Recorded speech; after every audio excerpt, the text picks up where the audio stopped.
The mop handle splintered against the training mat as 10 elite female commandos circled the janitor like wolves around prey. "You wanted entertainment." Wes Dalton's voice cut through their laughter, his weathered hand steadying into a stance that made the room fall silent. "Then let me show you what real strength looks like." In 30 seconds, the mockery would turn to awe, the laughter to respect, and a broken man would remind them all why some warriors choose to hide in plain sight. Stay with me to discover how a single father pushing a mop became the most feared instructor these soldiers would ever face.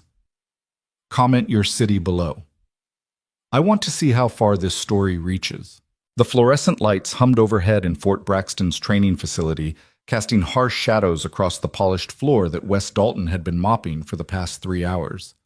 His shoulders ached from the repetitive motion, but he kept his head down, focused on the wet circles his mop created on the hardwood.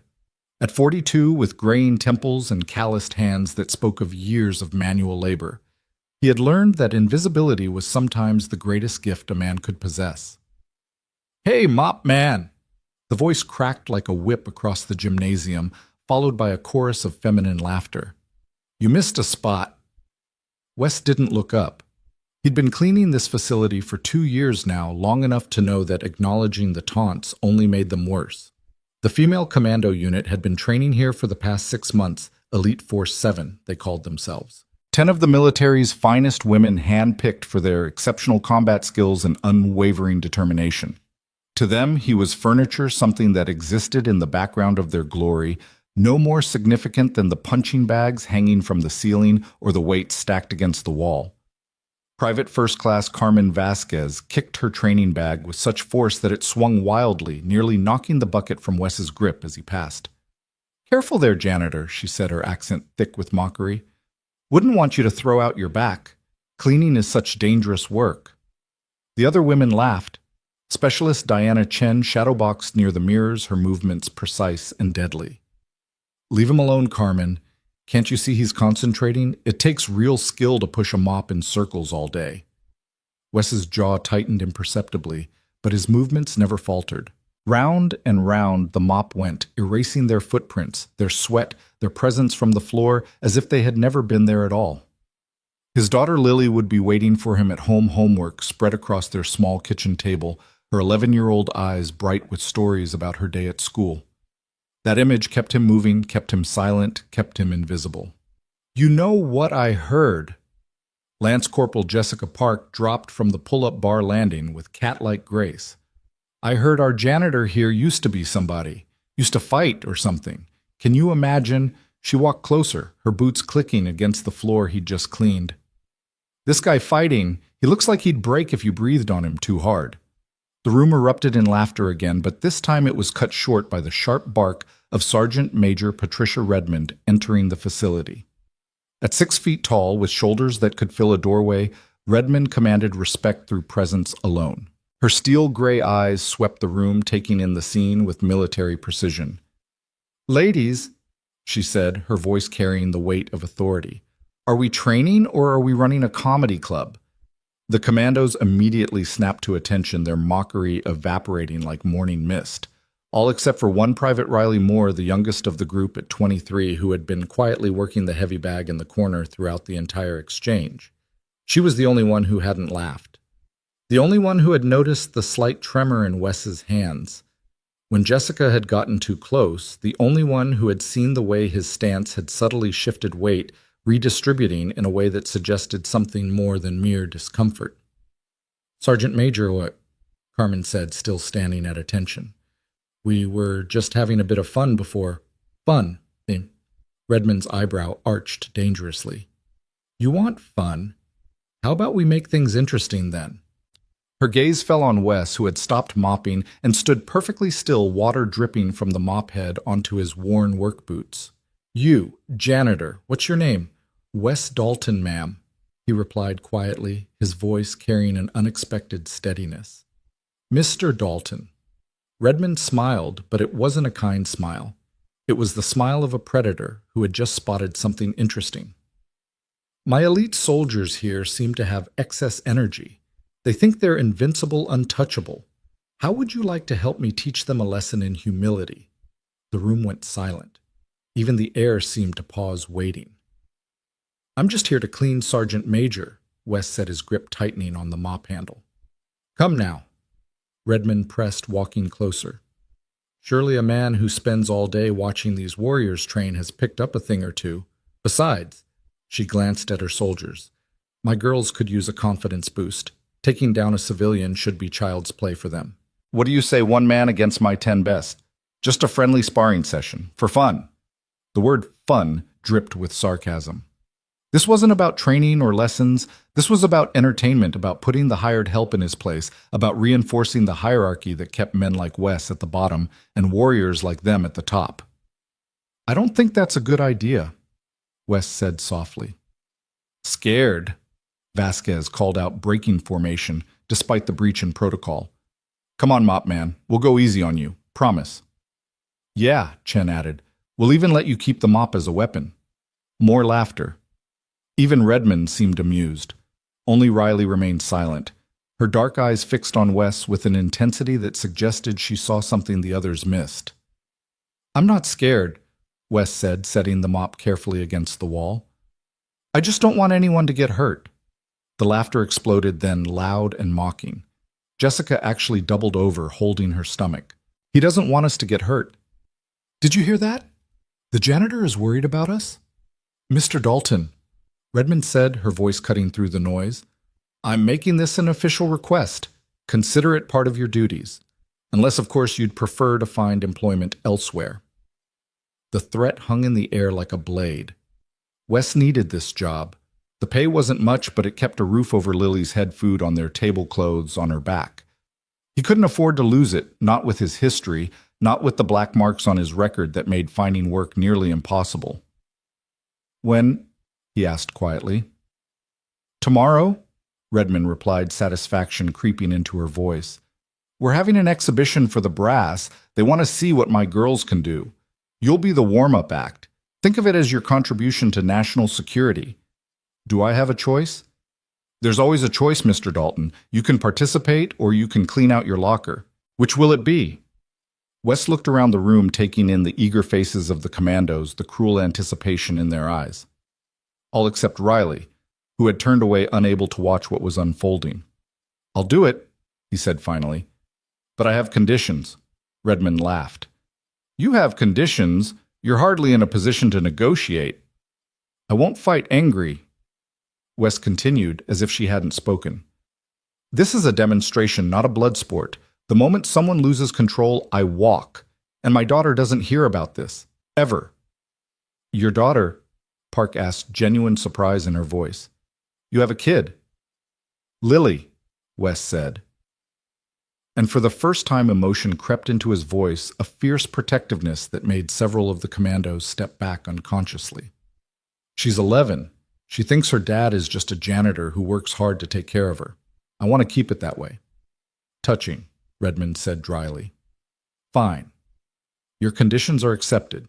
Tomorrow, 1400 hours. Don't be late." As Wes picked up his mop and bucket to leave, Riley finally spoke up. "Sergeant Major, is this really necessary? The man is just trying to do his job." "Private Moore," Redmond's voice turned icy. "Are you questioning my judgment?" "No, ma'am. I just think—" "You're not paid to think private. You're paid to follow orders, and tomorrow your orders are to put this janitor in his place. All of you. Understood?" "Yes, Sergeant Major?" They responded in unison, though Riley's voice was noticeably quieter than the others. As Wes walked toward the exit, he passed close to Riley. Without looking at her, he said quietly, "Thank you for speaking up. Not many would have." "I'm sorry," she whispered back. "This isn't right." "Very little in life is," Wes replied, pushing open the door. "But we make do with what we have." The door closed behind him with a soft click, leaving the commandos to their training and their anticipation. They had no idea what they had just set in motion, no understanding of the man they had chosen to humiliate. In their arrogance, they saw only a middle-aged janitor with tired eyes and worn clothes.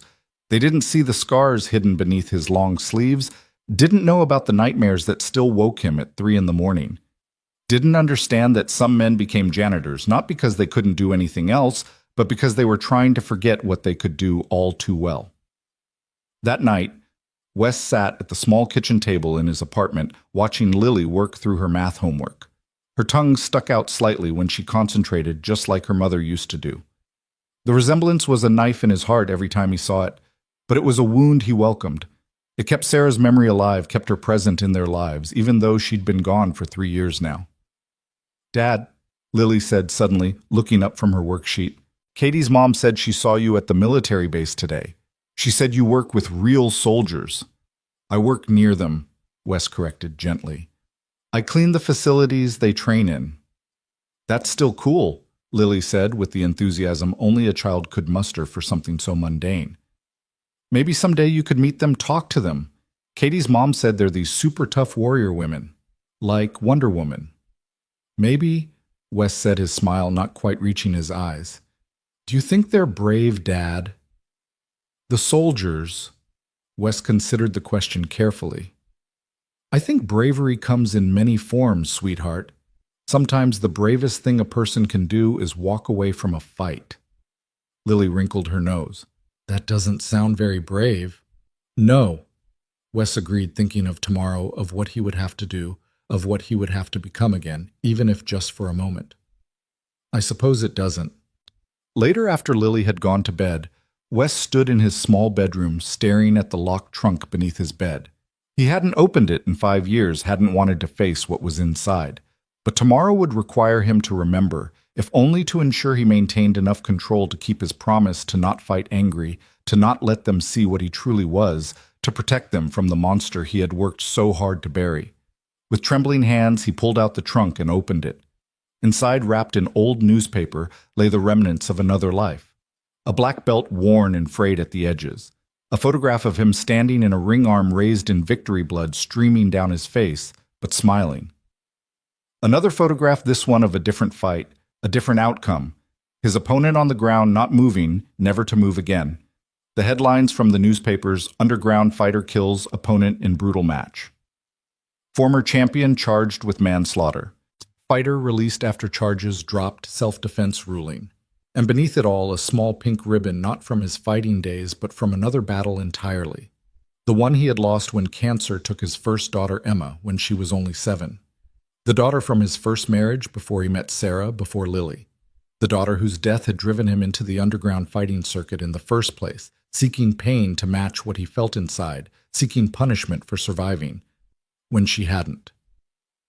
He closed the trunk quickly, as if the memories might escape and contaminate the life he had built with Lily. Tomorrow, he would have to open doors he had locked for good reason. Tomorrow, he would have to show those arrogant commandos what real fighting looked like, but he would have to do it while maintaining the control that had taken him years to develop. They wanted to humiliate him, to use him as a prop in their show of superiority. They had no idea they were about to unleash something that should have stayed buried. The next morning came too quickly. Wes dropped Lily off at school, kissing her forehead and telling her he loved her just as he did every morning. She hugged him extra tight, as if sensing something was different, though she couldn't say what. "Be careful today, Dad," she said, her small face serious. "I'm just cleaning, sweetheart. How dangerous could that be?" She smiled, reassured, and ran off to join her friends. Wes watched her go, memorizing the bounce in her step, the way her backpack shifted with each movement, the sound of her laughter as she greeted her classmates. These were the things worth protecting, worth any humiliation, worth any pain. He arrived at Fort Braxton an hour before the exhibition was scheduled to begin. The parking lot was fuller than usual. Word had spread about the unusual demonstration. As he walked through the facility, he noticed the betting pool someone had started on a whiteboard in the break room. The odds were creative in their cruelty. Janitor lasts 30 seconds. 2-1.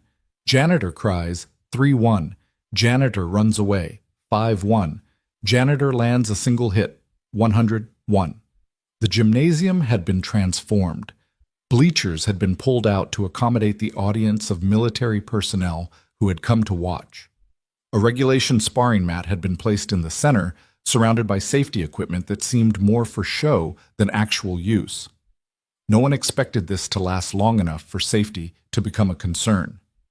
The commandos were already there, warming up with the focused intensity of professional fighters. They wore their training gear, form-fitting athletic wear that showcased the muscles they had earned through years of dedicated training. Each movement was precise, powerful, a display of controlled violence waiting to be unleashed. Wes entered through the side door, still wearing his janitor's uniform. The gray coveralls were clean but worn, his name embroidered on the pocket in fading thread. He had considered changing into athletic wear but decided against it. Let them see him as they always had. It would make the lesson more effective. "There he is," Vasquez called out, bouncing on her toes like a boxer. "The man of the hour, you ready for this, mop man?" "As ready as I'll ever be," Wes replied evenly. Sergeant Major Redmond approached her expression unreadable. "Mr. Dalton, I trust you understand the rules. This is a demonstration of combat techniques. Light contact only. The moment you feel overwhelmed, you can tap out. No shame in admitting when you're beaten." "Understood," Wes said. "Good. We'll start with one-on-one engagements. Each of my soldiers will have 2 minutes with you. If you're still standing after that, we'll move to multiple opponents. Questions?" "Just one," Wes said, his voice carrying across the now quiet gymnasium. "What happens if they tap out?" The question hung in the air for a moment before laughter exploded from the audience.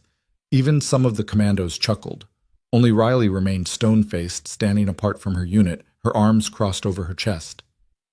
"I suppose," Redmond said with amusement, "they would be doing push-ups until their arms fall off. But I wouldn't worry about that, Mr. Dalton. Shall we begin?" The audience settled into their seats as Wes walked to the center of the mat. He stood there alone, surrounded by warriors who saw him as nothing more than a punching bag with a pulse. They couldn't see the way his breathing had changed, becoming deeper and more controlled. They didn't notice how his stance had shifted subtly, weight perfectly balanced, ready to move in any direction. They were too busy seeing what they expected to see, a middle-aged janitor about to learn his place. "Who wants to go first?" Redmond asked her team. "I'll do it." Chen stepped forward, cracking her knuckles. "Let's get this over with. I've got actual training to do today." She moved onto the mat with the fluid grace of a dancer, if dancers were trained to break bones and disable opponents with surgical precision. She circled Wes, slowly assessing him like a predator, deciding where to strike first. "You can still back out," she offered, though her tone suggested she hoped he wouldn't. "No one would blame you." "I appreciate the concern," Wes replied, his eyes tracking her movement without his head turning. "But I made a commitment." "Your funeral." Chen shrugged, and then she moved. She was faster than most fighters Wes had encountered in his previous life.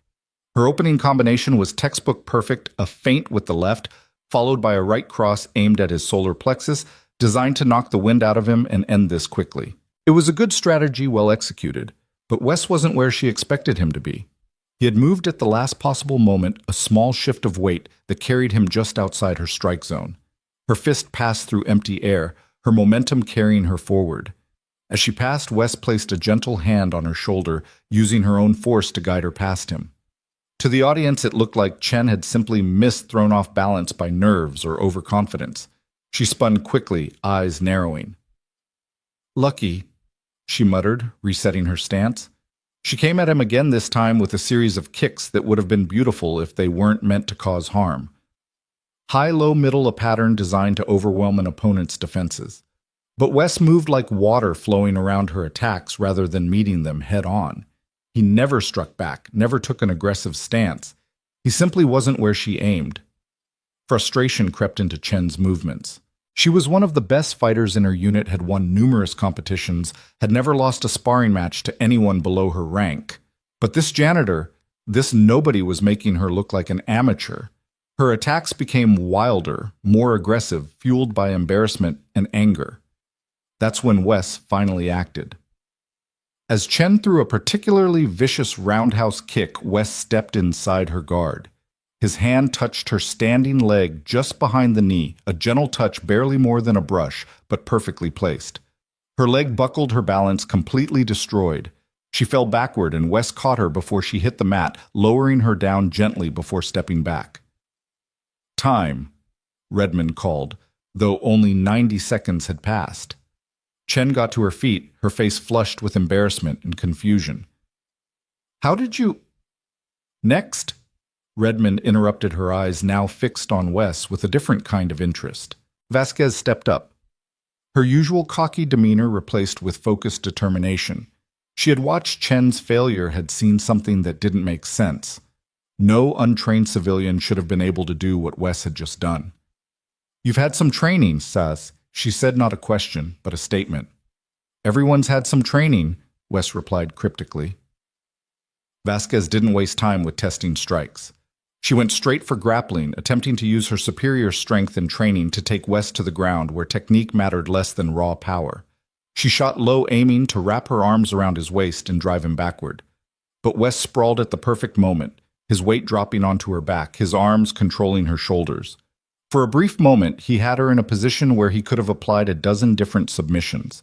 The audience, at least those who understood what they were seeing, gasped. But instead of capitalizing, Wes simply released her and stepped back, allowing her to regain her footing. "Why didn't you—" Vasquez started, confusion evident in her voice. "This is a demonstration," Wes reminded her, "not a fight." She came at him again, this time with a combination of strikes and takedown attempts that would have overwhelmed most opponents. But Wes moved with an economy of motion that spoke of years of training, of countless hours spent perfecting the art of combat. He redirected her energy, used her aggression against her, made her own strength, her weakness. When the 2 minutes were up, Vasquez was breathing hard sweat dripping down her face, while Wes looked as if he had been taking a casual stroll. One by one, the other commandos took their turns. Park tried to use her speed, launching lightning-fast combinations that Wes seemed to see coming before she threw them. Rodriguez attempted to overwhelm him with pure aggression, only to find herself constantly off balance, chasing shadows. Williams, the unit's submission specialist, couldn't seem to get a grip on him, his body always slipping away at the crucial moment like he was made of smoke. With each passing round, the atmosphere in the gymnasium changed. The laughter died away, replaced by murmurs of confusion, and from those who understood what they were witnessing, respect. This wasn't some fluke, some lucky civilian who had watched too many martial arts movies. This was something else entirely. Finally, it was Riley's turn. She had watched each of her teammates fail, had studied Wes's movements, had begun to understand what she was seeing. As she stepped onto the mat, she did something none of the others had done. She bowed. It was a small gesture, but Wes's eyes widened slightly in surprise. "You're not a janitor," she said quietly, so only he could hear. "I am exactly what I appear to be," Wes replied, returning her bow with equal respect. Their engagement was different from the others. Where the previous fights had been one-sided affairs with Wes, simply avoiding and redirecting this was a conversation. Riley didn't attack with anger or frustration. She moved with purpose, testing rather than trying to dominate. And Wes, recognizing her different approach, responded in kind. They moved across the mat in what looked more like a dance than a fight. When Riley threw a combination, Wes would demonstrate the counter, not by executing it fully, but by showing her where her openings were. When she attempted a throw, he would let her get close enough to feel where her leverage was wrong, then flow out of her grip like water. "You're teaching me," she said, wonder in her voice. "You're the first one willing to learn," Wes responded. When their time was up, Riley stepped back and bowed deeply. This time Wes's return bow was more than courtesy. It was acknowledgement of a warrior who had chosen wisdom over pride. "Enough games," Redmond announced, her voice cutting through the stunned silence. "All of you, together. Let's see how our janitor handles real pressure."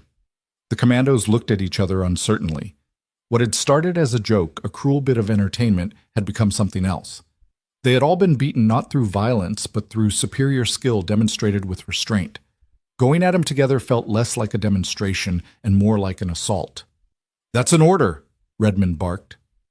Reluctantly, the commandos surrounded Wes, 10 elite soldiers against one middle-aged janitor. The odds that had seemed so ridiculous an hour ago now felt uncertain. "I want you to understand something," Wes said, his voice carrying to every corner of the gymnasium. "What you're about to experience isn't fighting. Fighting is what you do, trained, purposeful, controlled. What I learned, what I became, was something else. I've spent years trying to forget it, to bury it, to become someone my daughter could be proud of. But you've insisted on seeing it, so I'll show you. Once." The temperature in the room seemed to drop. Wes's entire demeanor changed. The slightly stooped shoulders straightened. The tired eyes became sharp predatory. The hands that had pushed a mop for 2 years curved into shapes that suggested violence perfected through repetition. For the first time, the commandos saw him clearly.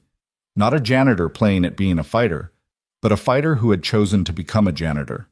They came at him together, their training taking over coordinating their attacks to cover each other's openings. It should have been overwhelming, 20 fists and feet, coming from every angle, no room to dodge, no space to breathe. But Wes wasn't trying to dodge anymore. He moved through them like a force of nature. Not with the careful restraint he had shown before, but with an efficiency that was terrifying in its precision. He didn't hurt them. He could have easily, but he didn't. Instead, he demonstrated how easily he could have. A palm strike that stopped an inch from a throat. An elbow that paused just before it would have shattered a nose. A knee that halted right where it would have broken ribs. Each commando found herself neutralized, not through pain, but through the knowledge of pain avoided. He put them on the ground gently, almost tenderly, but each knew that gentleness was a choice, not a limitation. In less than a minute, all 10 were down, not injured, but defeated, sitting or kneeling on the mat, staring at him with a mixture of awe and fear. The gymnasium was silent. Even breathing seemed too loud. Wes stood in the center of the mat, surrounded by the commandos he had just demolished without throwing a single harmful strike. His chest rose and fell, steadily controlled as if what had just happened had required no effort at all. Strength, he said, his voice filling the silence, isn't measured by how hard you hit, but by how much you choose not to. He looked at each of them in turn, his gaze stopping on Riley, who was watching him with tears in her eyes, though whether from fear or something else he couldn't tell. You wanted to see what I am, he continued. Now you have. But understand this, what you saw was restraint. What you saw was choice. Every day I choose to push a mop instead of throwing punches. Every day I choose to be the man my daughter needs instead of the monster I became. That's not weakness. That's the hardest fight I've ever faced, and it's one I have to win every single day. He turned to Redmond, who stood frozen at the edge of the mat. Are we done here? She nodded, unable to speak. Wes walked to the corner where he had left his mop and bucket. He picked them up with the same care he might have shown handling weapons. As he moved toward the door, the commandos slowly got to their feet, none of them able to meet his eyes. Mr. Dalton, Riley called out. He paused, turning back. She stood at attention and saluted him. One by one, the other commandos did the same. Even Redmond, after a moment's hesitation, raised her hand to her brow. Wes didn't return the salute. Instead, he nodded once, acknowledging something that went beyond military protocol. Then he pushed open the door and left, returning to his work, to his invisibility, to the life he had chosen over the one that had chosen him. Behind him, the gymnasium remained silent for long minutes after he was gone. The commandos stood on the mat, each processing what they had witnessed in their own way. They had asked for entertainment and had received education. They had sought to humiliate and had been humbled. They had thought they were warriors until they met someone who had gone so far into the warrior's path that he had come out the other side choosing peace, not from weakness, but from a strength they were only beginning to understand. The gymnasium door had barely closed behind Wes when Riley pushed through it, following him into the hallway.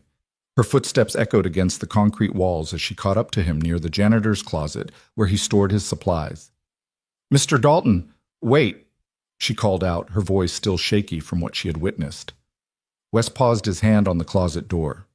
He didn't turn around immediately, taking a moment to reassemble the mask of the simple janitor he needed to be. When he finally faced her, his expression was carefully neutral. Private Moore, he said quietly, you should get back to your unit. They don't need me right now, Riley replied, moving closer. They're all still trying to figure out what just happened. Sergeant Major dismissed us for the day. I think she needs time to process it too. Wes opened the closet and began organizing his supplies with methodical precision, each movement deliberate and calming. The familiar routine helped ground him, pulling him back from the edge he'd been forced to approach. There's nothing to process, he said, not looking at her. It was just a demonstration. That wasn't just anything, Riley insisted. I've trained with Olympic athletes, special forces operators, martial arts masters from around the world. What you did in there, that was something else entirely. You could have destroyed us. But I didn't. Wes pulled out a fresh mop head, examining it as if it were the most interesting thing in the world. That's all that matters. Riley was quiet for a moment, watching him work. There was something deeply sad about seeing someone with such incredible skill reduced to cleaning floors, but she was beginning to understand it wasn't reduction at all. It was choice. "Who were you?" she asked finally. Before this, Wes's hand stilled. For a long moment, the only sound was the distant hum of the ventilation system. When he spoke, his voice was barely above a whisper. "Someone who didn't know when to stop," he said. "Someone who thought strength meant never backing down, never showing mercy. Someone who learned too late that real strength is knowing when to walk away." What changed? Wes reached into his wallet and pulled out a small photograph worn soft from handling. He held it out to Riley, who took it gently. The image showed a young girl, maybe 7 years old, with bright eyes and a gap-toothed smile. She was wearing a pink ribbon in her hair and holding a stuffed elephant. "Emma," Wes said, his voice thick with emotion. "My first daughter. She died 8 years ago. Leukemia." Riley handed the photo back carefully, as if it were made of spun glass. "I'm sorry. After she died, I lost myself." Wes continued, tucking the photo away. "I started fighting in underground circuits, not for money or glory, just for the pain. I wanted to hurt as much on the outside as I did on the inside. I became very good at it, too good." He pulled the bucket from the closet, filling it with water from the utility sink. The mundane action seemed to give him strength to continue. "There was a fight in Phoenix. My opponent was young, cocky, thought he was invincible. He came at me hard, no defense, all offense. I should have just defended, let him tire himself out. But I was angry that day. Emma would have been 10, and I was angry at the world for continuing to spin without her." Riley remained silent, sensing this was something Wes needed to say, perhaps had needed to say for a long time. "I hit him once, just once, but with everything I had, everything I was. He went down and didn't get up. Died right there in the ring, 23 years old with his whole life ahead of him, and I took it away because I couldn't control my pain." "It was an accident," Riley said softly. "These things happen in fighting." "No." Wes shook his head firmly. "An accident is when you try to do one thing and another happens. I tried to hurt him, and I succeeded beyond measure.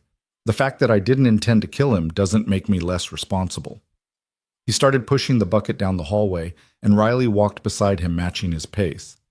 "The charges were dropped," Wes continued. "Self-defense, they said. But I knew better. I knew what I had become, so I stopped. Walked away from fighting completely. Met Sarah a year later, had Lily tried to build something good from the ashes of what I'd destroyed." Sarah was Lily's mother. "Yeah." Wes's expression softened. "She knew about my past, about Emma, about what I'd done. She loved me anyway. Said everyone deserved a second chance at redemption. When she died 3 years ago, car accident, I thought about going back to fighting. The pain was there again, familiar and terrible. But then I looked at Lily, and I knew I had to be better. For her." They had reached the main corridor now, where other personnel were passing by. Wes immediately shifted back into his janitor persona, shoulders, rounding movements becoming less precise. Riley noticed the transformation and marveled at it. He had made himself invisible through pure will, hiding in plain sight. "Why are you telling me this?" she asked. "Because you didn't laugh," Wes replied simply. "Back in the gym when they were mocking me, you didn't laugh. And when you stepped onto that mat, you bowed. Respect given freely is rare in this world, Private Moore. It deserves truth in return." They walked in companionable silence for a while, Wes occasionally stopping to mop a particularly dirty section of floor. Other soldiers passed by, some nodding to Riley, none of them giving Wes a second glance. The invisibility that had been thrust upon him by circumstance had become his shield, and he wielded it expertly. "Could you teach me?" Riley asked suddenly. Wes looked at her in surprise. "Teach you what you're already an elite soldier. What could a janitor possibly teach you?" "How to see," Riley said. "In that demonstration you saw everything, every attack, every opening, every possibility. But more than that, you saw us. Our weaknesses, our strengths, our intentions. You knew what we were going to do before we did it." "That's not something that can be taught," Wes said carefully. "It comes from experience and the kind of experience required.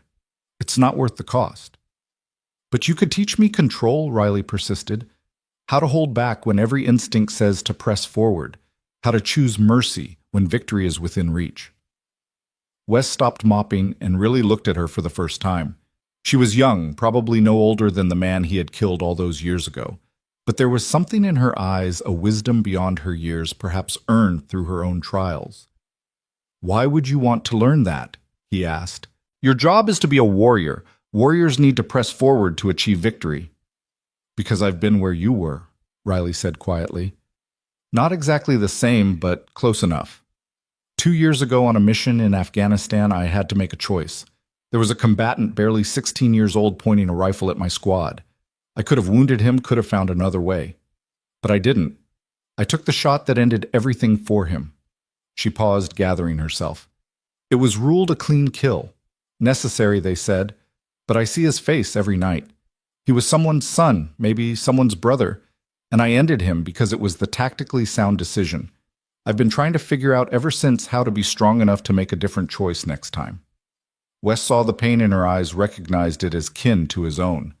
The weight of a life taken, justified or not, was a burden that never truly lifted. "I train on Saturdays," he said finally. "There's an old gym on Riverside Chen's Boxing. It's been closed for years, but I have a key. The owner was a friend, lets me use it to work out my demons. 5 a.m. If you're there, I'll teach you what I can. If you're not, we never had this conversation." Riley nodded, understanding the trust being offered. "I'll be there." As she turned to leave, Wes called after her, "Private Moore. What you did today, standing up for me when the others were laughing, that took courage. Don't lose that. The world needs people who will stand up for those who can't or won't stand up for themselves." She smiled, the expression transforming her serious face. "My father used to say something similar. He was a janitor too, actually, at my high school. I watched kids mock him for years, never knowing he had a PhD in engineering. He took that job to be close to me after my mom died, to make sure I got home safe every day. He taught me that dignity isn't about what others think of you, but about what you know of yourself." "Sounds like a wise man." "He was," Riley said. "He passed last year, cancer. I joined the military because I wanted to be strong, to never feel helpless again, like I did watching him fade away. But I'm starting to understand that the strength I was looking for isn't the kind they teach in basic training." She gave him a small salute, less formal than before, more personal. Then she was gone, leaving Wes alone with his mop and his thoughts. The rest of the day passed quietly. Word of what had happened in the gymnasium spread through the base like wildfire, but twisted in the telling as such stories do.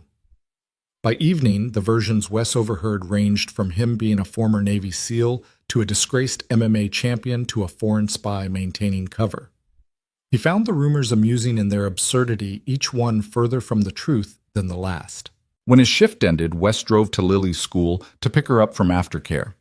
She was waiting by the door, backpack dragging on the ground, her face lighting up when she saw him. "Dad!" she exclaimed, running to hug him. "Mrs. Peterson said we're having a special assembly tomorrow. Some soldiers are coming to talk to us about careers in the military. Isn't that cool?"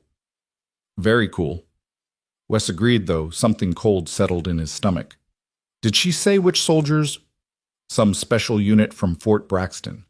Elite Force something. Girl soldiers, I'm so excited. Maybe they'll be like the ones you work near." Wes kept his expression neutral as he helped her into the car. Of course it would be them. The universe had a sense of humor, it seemed. That evening, as he prepared dinner while Lily did homework, his phone rang.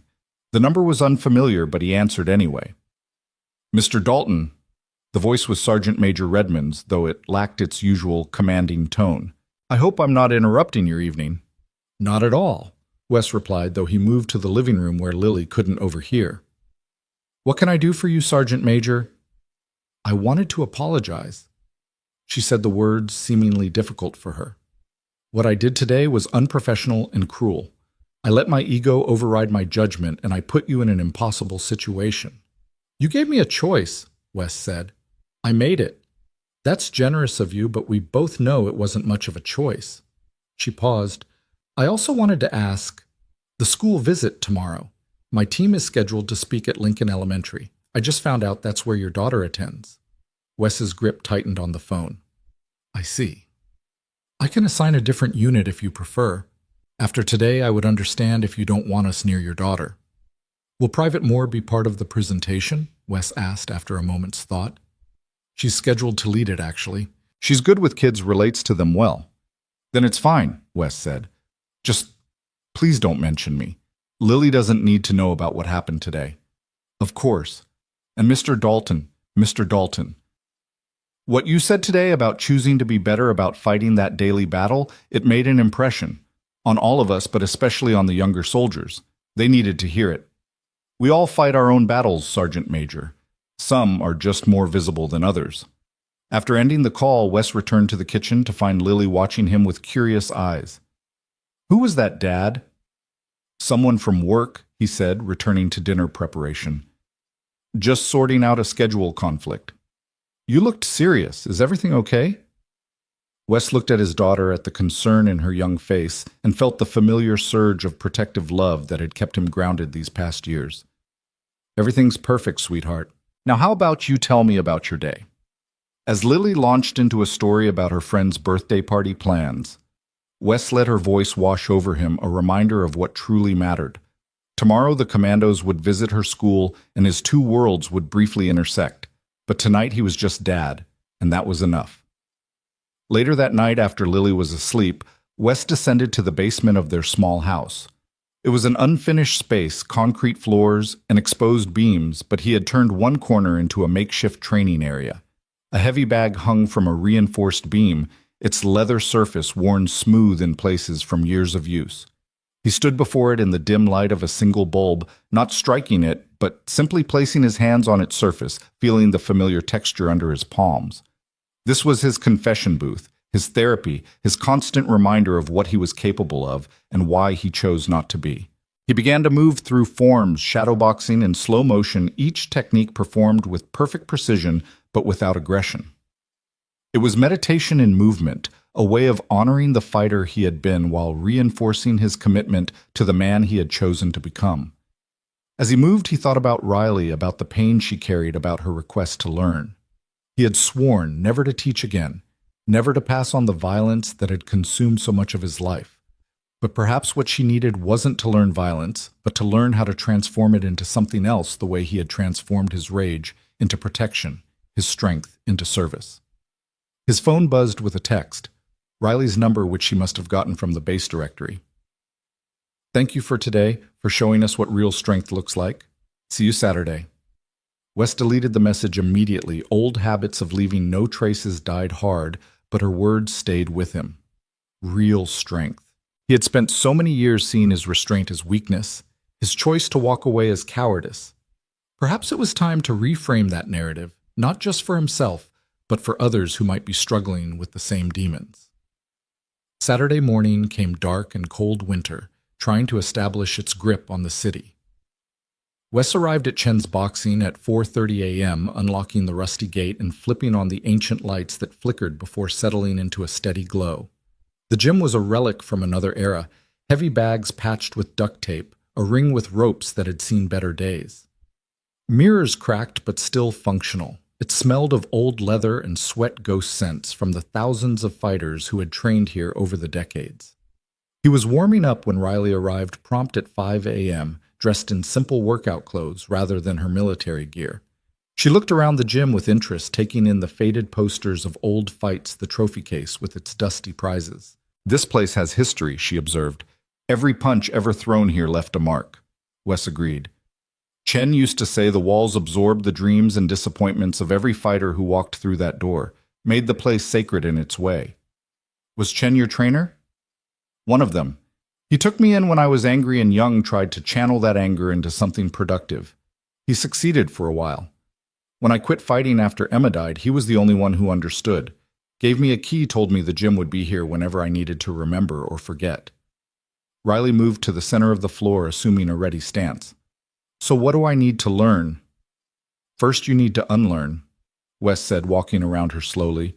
Show me your strongest attack. Don't hold back. Riley hesitated for only a moment before launching into a combination that would have devastated most opponents. Her form was perfect, her speed impressive, her power evident in the way the air seemed to split around her strikes. Good, Wes said when she finished. Now show me your weakest attack. Riley frowned. My weakest? The attack you would use on a child who is annoying you. The gentlest touch you could manage while still making contact. Understanding dawned in her eyes.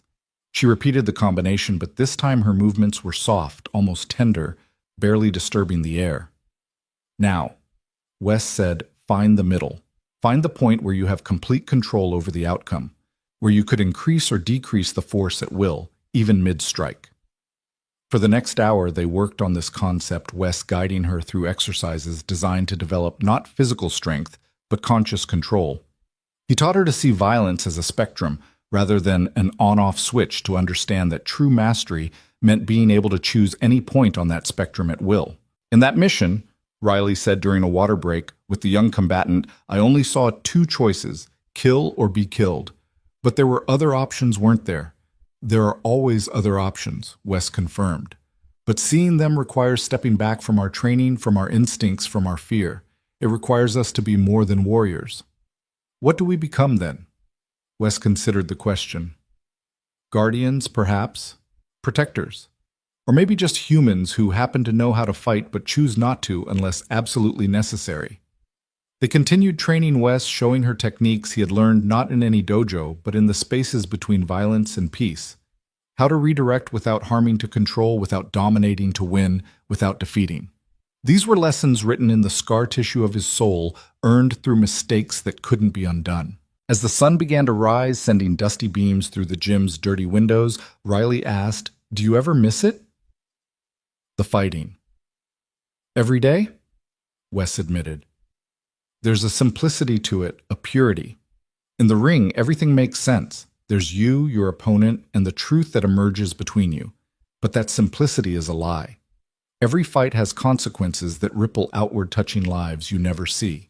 The young man I killed had a mother who still puts flowers on his grave. His girlfriend was pregnant. There's a child growing up without a father because I couldn't control my pain. How do you live with it? By being better. By choosing every day to be the man Emma would have been proud of, the father Lily needs, the person Sarah believed I could become. It's not redemption, some things can't be redeemed, but it's purpose. They were interrupted by the sound of the gym door opening. A group of young men entered, late teens or early 20s, wearing gang colors and attitudes that suggested trouble. Wes recognized the type kids who thought violence was the answer to whatever question life was asking. Gym's closed, Wes said calmly, moving to place himself between Riley and the newcomers. Doesn't look closed to me, old man, the leader said, his hand moving to his waistband where the outline of a weapon was visible. Looks like you're having a private party. Maybe we want to join.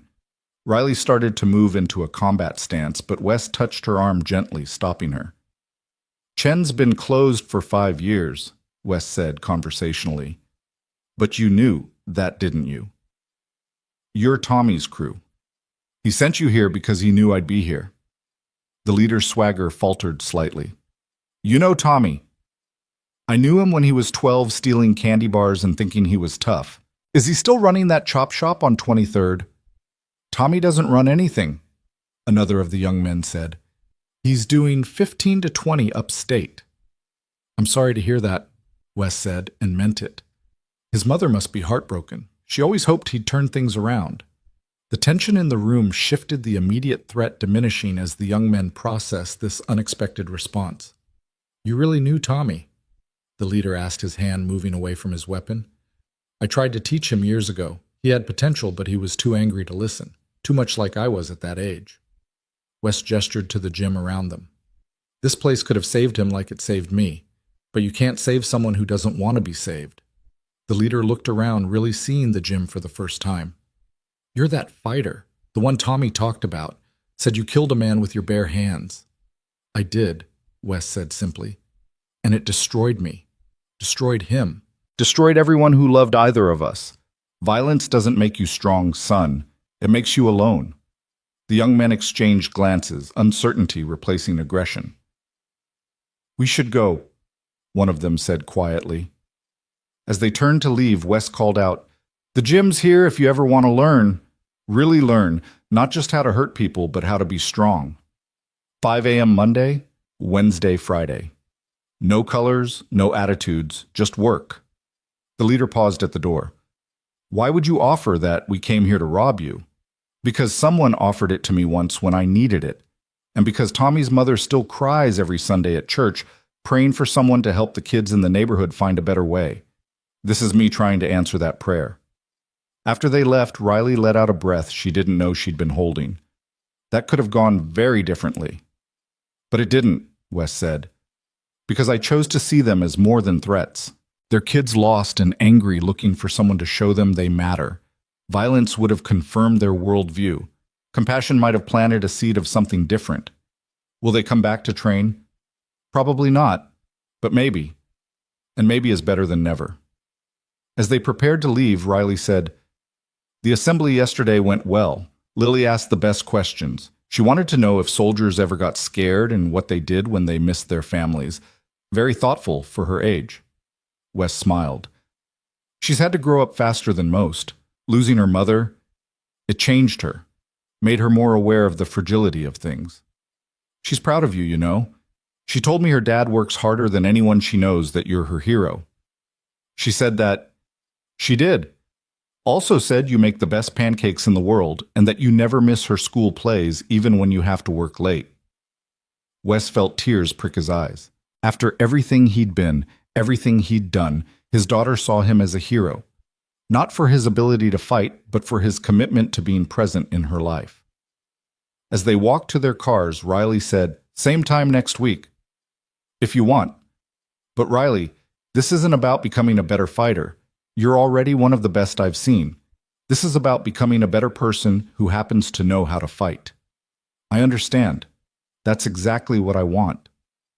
As Wes drove home, he thought about the strange turns life could take. Yesterday, he had been forced to reveal a part of himself he'd kept hidden for years. Today, he had begun teaching again, but teaching differently than before. He was no longer creating fighters, but helping warriors find their way back to humanity. When he arrived home, Lily was awake, sitting at the kitchen table with a bowl of cereal and a book. "You're up early, sweetheart," he said, kissing the top of her head. "I wanted to catch you before you left for work," she said. "Dad, the soldier who came to our school yesterday." "Private Moore, she said she knew you, said you were one of the good ones." Wes kept his expression neutral. That was nice of her to say. "She seemed really cool, strong but nice, you know, like she could protect people but would rather help them." "That's a good way to be," Wes agreed. Lily looked up at him with those eyes that seemed to see too much sometimes. "Dad, were you ever anything besides a janitor?" The question hung in the air between them. Wes could feel the weight of truth pressing against his chest, wanting to be spoken. But looking at his daughter's innocent face, he knew some truths could wait. "I've been a lot of things, sweetheart," he said finally.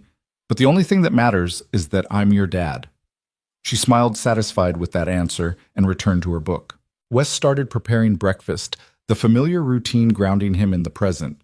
Outside, the sun was fully up, painting the kitchen in warm golden light. It was going to be a good day. The weeks that followed developed into a rhythm that Wes hadn't experienced in years. His Saturday morning sessions with Riley became a fixed point in his life, something he found himself looking forward to despite his initial reservations. She was a dedicated student, absorbing not just the physical techniques, but the philosophy behind them, the careful balance between capability and restraint that had taken him years of painful experience to understand. On this particular Saturday, 6 weeks after their first training session, Riley arrived at the gym with someone else. Wes recognized Carmen Vasquez immediately, though the cocky commando who had mocked him in the gymnasium looked different now, smaller somehow, her usual swagger replaced by something that looked almost like humility. "I hope you don't mind," Riley said quickly. "Carmen asked if she could come. She's been struggling with something and I thought maybe you could help." Wes studied Vasquez, who couldn't quite meet his eyes. The last time they'd been in the same room, she'd been calling him Mop Man and laughing at his expense. Now she stood in his sanctuary asking for something she couldn't quite name. "The gym is open to anyone willing to learn," Wes said finally. "But the same rules apply. No attitudes, no egos. You leave your rank at the door." "I understand," Carmen said, her voice lacking its usual edge. "I wanted to apologize, Mr. Dalton, for before, for the way I treated you. It was wrong." "Apology accepted," Wes said simply. "Now what are you really here for?" Carmen glanced at Riley, who nodded encouragingly. I killed someone. She said the words tumbling out like they'd been trapped behind a dam. 3 weeks ago, on a mission in Syria, intelligence said the building was full of hostiles. I breached, saw movement, fired. It was a kid, 14, maybe 15. He was holding a broom, not a weapon. I shot a kid holding a broom because I couldn't take the time to be sure. The gym fell silent except for the distant sound of traffic outside. Wes saw himself in her confession, recognized the weight that was crushing her from the inside out. The after-action report cleared me. Carmen continued, tears now flowing freely down her face. Said it was a righteous shoot given the circumstances. But I can't sleep. I see him every time I close my eyes. I see his mother finding him. I imagine his siblings wondering why he didn't come home. You want me to tell you it gets easier, Wes said gently. But it doesn't. It shouldn't. The day it becomes easy to live with taking a life is the day you've lost something essential. Then how do you survive it? Carmen asked desperately. You don't survive it, Wes replied. You carry it. You let it change you. You use it to become someone who makes different choices next time. And you find ways to honor the life you took by protecting others. He moved to the center of the gym, gesturing for both women to join him. Today we're going to work on something different. Not fighting, but seeing. Half of the mistakes we make in combat come from not truly seeing what's in front of us. We see threats instead of people, enemies instead of children, weapons instead of brooms. For the next 2 hours, he led them through exercises designed to slow down their perception to create space between stimulus and response. He taught them to breathe into that space, to use it to make conscious choices rather than trained reactions. Your training says to neutralize threats quickly, Wes explained as they worked. But that training assumes you can accurately identify threats in a split second. The truth is, sometimes you can't.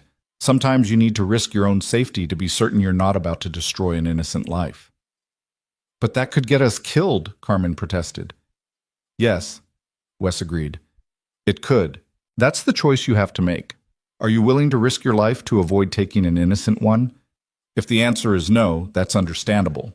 But you have to live with the consequences of that choice. As they were cooling down, the gym door opened again. This time it was Sergeant Major Redmond who entered, looking uncomfortable and out of place in civilian clothes.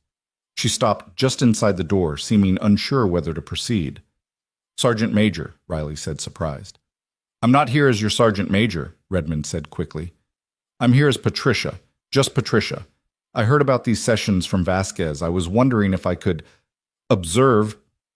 Wes studied her for a long moment. The woman who had tried to humiliate him, who had used her authority to force him into that demonstration, was asking permission to enter his space. The irony wasn't lost on him. You can participate or you can leave, he said. I don't do observers. Redmond nodded, moving to join the group. Then I'll participate. Why? Wes asked directly. Your career military, a leader of warriors. What could you possibly want from a janitor's Saturday morning gym session? Redmond was quiet for a moment, seeming to gather herself. Because I've been in the military for 22 years, and in all that time I've never seen anything like what you did in that gymnasium. Not the physical part, I've seen plenty of skilled fighters, but the control, the choice to not destroy when you could have. I've been thinking about it every day since. She paused, then continued. I've always believed that strength meant dominance, that victory required defeating your enemy completely. But watching you that day, seeing how you chose mercy when you had every right to choose revenge, it made me question everything I thought I knew about strength. And my father is dying, she added quietly, the words seemingly surprising her as they emerged. Pancreatic cancer, stage 4. The doctors say he has maybe 2 months. He was career military too, a hard man who taught me that showing weakness was the worst thing you could do.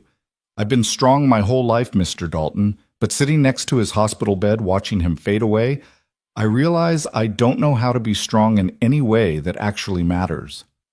The admission hung in the air, vulnerable and raw.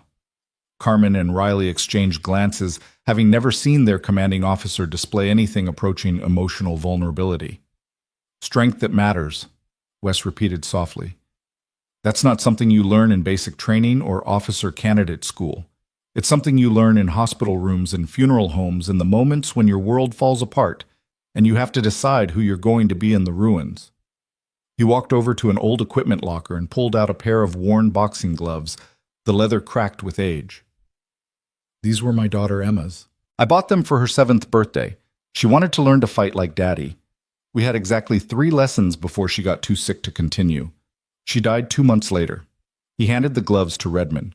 Wear these today, not to fight, but to remember that everything we do, every choice we make ripples outward to touch lives we might never see. For the rest of the morning, Wes led the 3 women through exercises that had nothing to do with combat effectiveness and everything to do with human effectiveness. He taught them to find stillness in motion, to create space for compassion, even in conflict, to see opponents as people with their own stories and sorrows. As they were preparing to leave, Redmond said, "My unit is being deployed in 2 weeks. Afghanistan, 6-month rotation." "All of you?" Riley asked. "Everyone except Moore," Redmond replied. "She's been selected for a special training program. Advanced tactical instruction with a focus on minimizing civilian casualties. Apparently someone high up was impressed with her recent performance evaluations." Riley looked surprised. "I wasn't told about any selection." "You're being told now," Redmond said with a slight smile. "The program starts next month. It's a career-making opportunity." After Redmond and Vasquez left, Riley stayed behind to help Wes clean up the gym. "You arranged that, didn't you?" she said. "The training program." "I made a phone call," Wes admitted, "to someone who owed me a favor from a long time ago. You have the potential to be more than just another warrior, Riley. This program will give you the tools to make real change in how military operations are conducted." "Why would you do that for me?" "Because you remind me of someone I could have been if I'd made different choices earlier in my life. And because the military needs people like you, people who understand that true strength sometimes means choosing not to fight." Riley was quiet for a moment, then said, "Lily's birthday is next week, isn't it?" "She mentioned it at the school assembly." "Tuesday," Wes confirmed. "She'll be 12. "What does she want?" Wes smiled. "She wants to take a self-defense class. Says she wants to be strong like the soldiers who visited her school. I've been trying to figure out how to handle that." "You could teach her yourself." "That's the problem," Wes said. "I don't want her to learn what I know. I want her to learn something better, something that doesn't come from violence and pain." "Then teach her what you're teaching us," Riley suggested. "Not how to fight, but how to be strong without fighting." That afternoon, Wes picked up Lily from her friend's house where she'd spent the night. She was bubbling with excitement about something practically bouncing in her seat as he drove. "Dad, you'll never guess what happened," she exclaimed. "Sophie's mom knows Private Moore from the assembly. She said Private Moore teaches a kid's self-defense class at the community center. Can I sign up?" "Please, it's starting next week, and Sophie's going too, and her mom said she could drive us both if you're working." Wes glanced at his daughter's eager face in the rearview mirror. The universe, it seemed, had its own plans. "We'll see," he said, though he already knew he'd say yes. Riley had clearly been busy. That evening, as Lily did homework and Wes prepared dinner, his phone rang. The number was unfamiliar international. "Mr. Dalton." The voice was male-accented formal. "My name is Hiroshi Yamamoto. I represent the International Combat Sports Federation." Wes's blood ran cold. He hadn't heard from anyone in that world for years. "I'm not interested in whatever you're offering."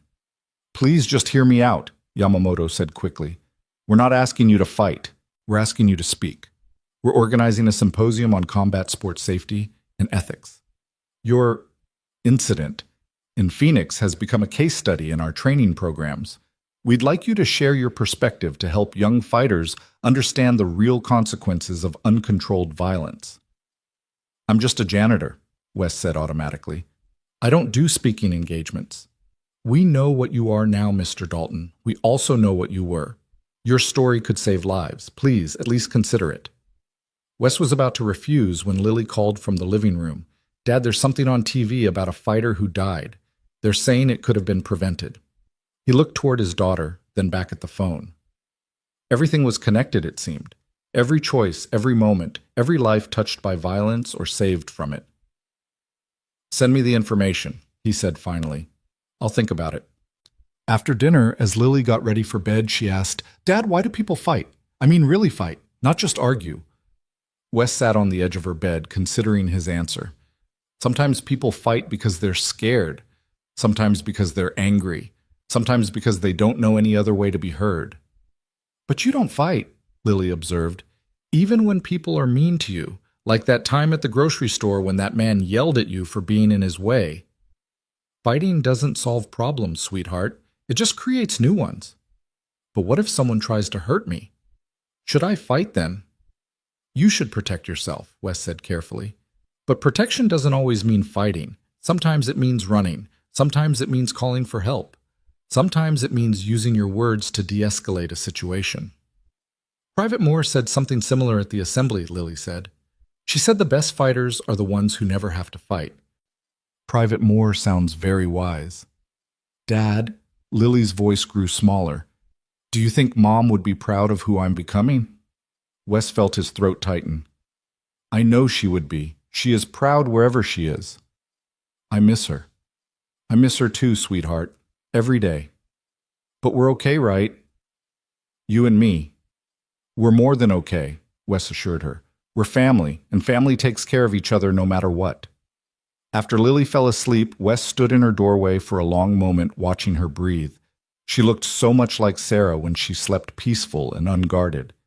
He thought about the symposium invitation, about the opportunity to maybe prevent other children from losing their parents to violence, other parents from losing their children to rage. He walked quietly to his bedroom and opened his laptop, something he rarely did. The email from Yamamoto was already waiting, detailed and professional. The symposium was in 3 months in Las Vegas, of all places, the city where he'd had some of his biggest victories and suffered some of his greatest defeats. They were offering to cover all expenses, plus a speaking fee that would pay for Lily's college textbooks for a year. But it wasn't about the money. It was about the platform, the chance to speak to young fighters who were where he had been angry and invincible, and unaware of how quickly invincibility could turn to tragedy. He began typing a response, then stopped. This wasn't a decision to make alone.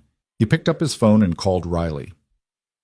"I got an interesting offer today," he said when she answered. "A chance to speak at a combat sports symposium about what happened in Phoenix, about the consequences of uncontrolled violence." "That sounds like an important opportunity," Riley said carefully, "but also potentially painful." "Everything important is painful," Wes replied. "I'm thinking about accepting, but it would mean being public about my past. Lily would eventually find out. Everyone would." "Have you considered that maybe it's time?" Riley suggested. "You've been hiding for years, Wes, not from the law or from justice, but from yourself. Maybe stepping into the light, owning your story completely is the next step in your journey. And if Lily is ashamed of me, if she can't look at me the same way once she knows what I've done, then you'll deal with that together," Riley said firmly. "But I think you're underestimating her. She's stronger than you think, and she loves you more than you know. Children have an amazing capacity to understand that people are complicated, that someone can do bad things and still be good." After ending the call, Wes sat in the darkness of his room, wrestling with the decision. He thought about all the hiding he'd done, all the energy spent maintaining his invisibility. He thought about the young men who had come to the gym after hearing about Tommy, about Carmen struggling with her guilt, about Redmond facing her father's death without the emotional tools to process it. Maybe it was time to stop hiding. Maybe it was time to use his story, painful as it was, to help others avoid his mistakes. He opened the laptop again and began typing Mr. Yamamoto. "I accept your invitation to speak at the symposium. However, I have conditions. I will not glorify violence or my past actions. I will not participate in any promotional activities that treat combat sports as entertainment rather than the serious and potentially deadly activity it is. And I will need assurance that my presentation will focus on prevention and safety, not sensationalism. If these terms are acceptable, I will share my story in the hope that it might prevent another tragedy like the one I caused. Sincerely, Wes Dalton." He hit send before he could change his mind, then closed the laptop and tried to sleep. But sleep wouldn't come. Instead, he found himself thinking about transformation, about how people could change if given the chance and the right guidance. He thought about Riley growing from a soldier into a teacher, about Carmen confronting her guilt and seeking to become better, about Redmond allowing vulnerability into her life as her father faced death. The next morning was Sunday, typically a quiet day for Wes and Lily. They usually went to the park, maybe got ice cream, did normal father-daughter things. But this Sunday was different. When Wes came downstairs, he found Lily already dressed and waiting at the kitchen table with a serious expression. "Dad, we need to talk," she said, sounding far older than her almost 12 years. Wes felt his stomach drop. "What about sweetheart?" "About you," she said simply. "About who you really are." "I don't understand." Lily pulled out her tablet and showed him the screen. It was a YouTube video, grainy and old, showing a much younger Wes in a fighting ring. The title read, "Underground Legend, The Ghost of Phoenix." "Sophie's older brother found this," Lily explained. "He recognized you from when you picked me up at their house. He showed Sophie, and Sophie showed me. I've watched it 6 times. Wes sat down heavily, his legs suddenly unable to support him. This was it. The moment he dreaded for years. "I know you fought people, Dad," Lily continued. "I know someone died. I looked that up too. And I know you stopped fighting after your first daughter died. Emma, right?" Wes could only nod, words failing him completely. "Why didn't you tell me?" Lily asked, and there was hurt in her voice now. "Did you think I couldn't handle it? Did you think I'd stop loving you?" "I thought," Wes started, then had to clear his throat and try again. "I thought you deserved a father you could be proud of. Proud. Not someone who had done terrible things." "But you stopped," Lily said. "You changed. You became the dad who makes pancakes and never misses my school plays and works hard to take care of us. Isn't that something to be proud of?" Wes felt tears streaming down his face. "How are you so wise?" "I had a good teacher," Lily said, coming around the table to hug him.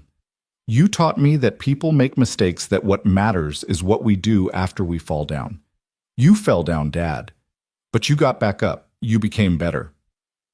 They held each other for a long moment, years of hidden truth finally in the open.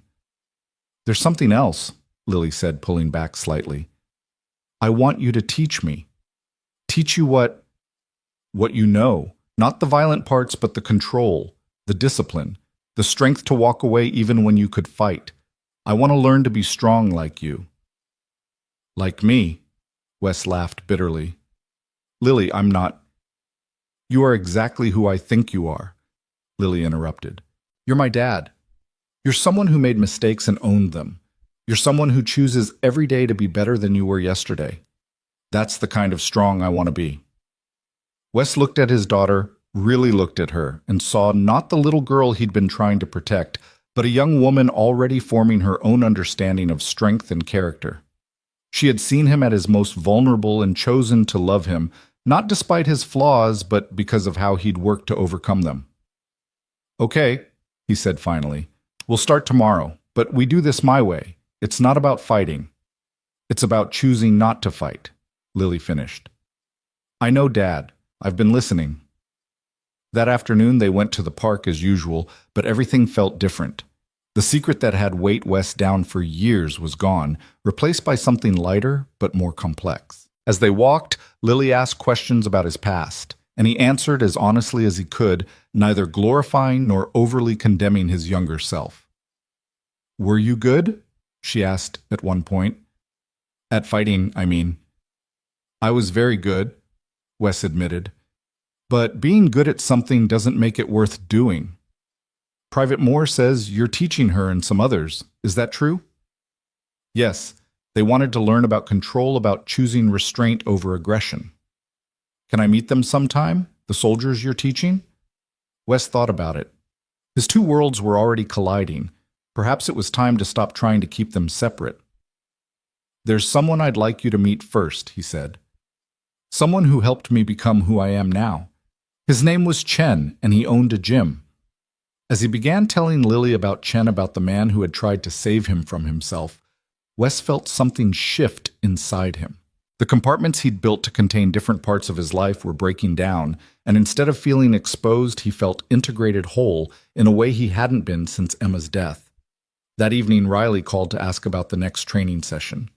Bring everyone, Wes said, everyone who wants to learn. And Riley, I told Lily, about everything. There was a pause. How did she take it? Better than I deserved? She wants to learn. She wants to be strong, she says, like me. He laughed at the absurdity of it. She thinks I'm strong. You are strong, Wes, stronger than you know. Strength isn't about never falling down. It's about getting back up, Wes finished. Lily said the same thing. Smart kid. Wonder where she gets it from. After the call, Wes found himself in the basement again, but this time he wasn't alone. Lily stood beside him, looking at the heavy bag with curious eyes. Is this where you practice? She asked. This is where I remember, Wes corrected. Where I remind myself of what I was and choose to be something different. Can you show me something? Just one thing. Wes considered, then nodded. He approached the bag slowly, centering himself. Then with controlled precision, he demonstrated a combination that was beautiful in its economy of motion. Not aggressive, not violent, but powerful in its restraint. Wow, Lily breathed. That was like dancing. Fighting and dancing aren't so different, Wes said. Both are about rhythm balance, understanding your partner. The difference is intent. Dad, I'm proud of you. Not for being able to fight, but for choosing not to. That's real strength. As they headed back upstairs, Wes's phone buzzed with a response from Yamamoto accepting his conditions for the symposium. Another step toward the light, toward owning his story completely. Dad, Lily said as they prepared for bed. That symposium thing you mentioned on the phone. Are you going to do it? I think so. It might help prevent other people from making my mistakes. Can I come with you? The request surprised him. Why would you want to? Because I want to understand all of you, not just the parts you show me. And because I want to be there to support you. That's what family does, right? Wes hugged his daughter tightly, marveling at her courage and wisdom. That's exactly what family does. The morning of Lily's 12th birthday arrived with unexpected spring warmth, sunlight streaming through the kitchen windows as Wes prepared her favorite breakfast. Chocolate chip pancakes with whipped cream, a tradition Sarah had started, and one he'd maintained religiously since her passing. Lily came downstairs still in her pajamas, her face brightening at the sight of the birthday spread. Happy birthday, sweetheart, Wes said, pulling her into a hug that she returned fiercely. Thanks, Dad. This looks amazing. She settled at the table, then looked at him with those perceptive eyes. You seem different lately. Lighter, somehow. Do I? Wes sat across from her with his coffee. Maybe it's because I don't have to hide anymore. Secrets are heavy things, Lily. Carrying them changes how you move through the world. Is that why you're going to that symposium, to stop carrying secrets? Partly, but mostly to help others avoid creating secrets they'll have to carry. Before Lily could respond, there was a knock at the door. Wes opened it to find Riley standing there with a wrapped gift, but she wasn't alone. Behind her stood Carmen, Diana Chen, Jessica Park, and surprisingly, Patricia Redmond out of uniform. We hope we're not intruding, Riley said. We wanted to wish Lily a happy birthday. Lily appeared behind Wes, her eyes widening. The soldiers from my school. Dad, you didn't tell me they were coming. I didn't know, Wes said, looking at Riley with raised eyebrows. Surprise, Riley said with a slight smile. We brought presents and offers. They gathered in the small living room, the elite commandos looking somewhat out of place among the family photos and Lily's school artwork. Each had brought a gift thoughtfully chosen. Riley's was a journal with For Your Thoughts and Dreams embossed on the cover. Carmen had brought a set of resistance bands for training. Diana offered a book about famous women warriors throughout history. Jessica's gift was a charm bracelet with a small silver boxing glove charm. Redmond surprisingly presented a framed photo from the school assembly showing Lily asking her question with intense concentration. This is too much, Wes protested, but Lily was already overwhelmed with gratitude, thanking each woman personally. There's more, Riley said. Lily, we'd like to officially invite you to join our youth self-defense program at the community center.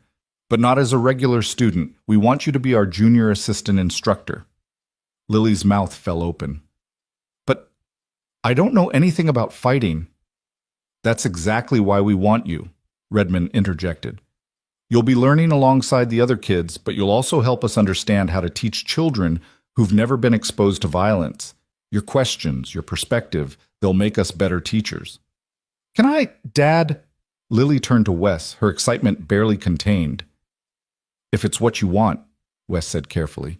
But you follow their rules, and if at any point you feel uncomfortable, I'll speak up, Lily promised, just like you taught me. As the women chatted with Lily, showing her basic stances and explaining the program, Wes pulled Riley aside. This is very generous, but why? Because she's your daughter, Riley said simply. And because in that gymnasium, when you could have humiliated us, you chose to teach us instead. This is our way of honoring that choice. Plus, Lily really will help us. We're trained to teach soldiers, not children. Her perspective will be invaluable. The gathering was interrupted by another knock. This time it was 3 of the young men from Tommy's crew who had confronted them at the gym weeks ago. They stood awkwardly at the door, cleaned up and without their colors. Mr. Dalton, the leader who Wes now knew was called Marcus, said nervously, we wanted to take you up on your offer about training, if it's still available. Wes looked at the young men, then back at his living room full of elite female commandos, his daughter surrounded by warriors who had become something like family. The collision of worlds was complete. Monday, Wednesday, Friday, 5 a.m. sharp. Don't be late. Yes, sir, and happy birthday to your daughter. After they left, Carmen asked, You're teaching gang members now, I'm teaching young men who are looking for a better way, Wes corrected. Same as I'm teaching you. We're soldiers, not street thugs, Jessica protested. You're all people who've been taught that violence solves problems, Wes said evenly. The only difference is who gave you permission to be violent and who you're allowed to be violent toward.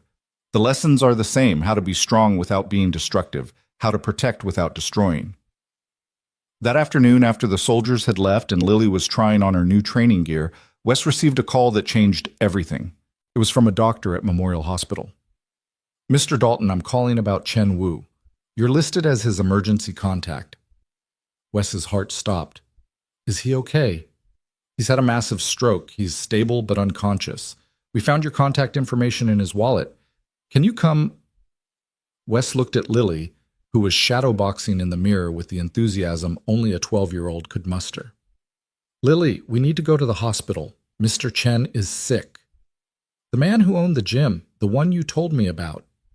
Yes, he's very sick. They drove in silence. Lily seeming to understand the gravity of the situation. At the hospital, they found Chen in the ICU machines monitoring his vital signs, his once powerful frame looking small and fragile in the hospital bed. Is he going to die? Lily asked quietly. I don't know, sweetheart. A nurse approached them. Are you family? The closest thing he has to it, Wes replied. Chen never married, never had kids.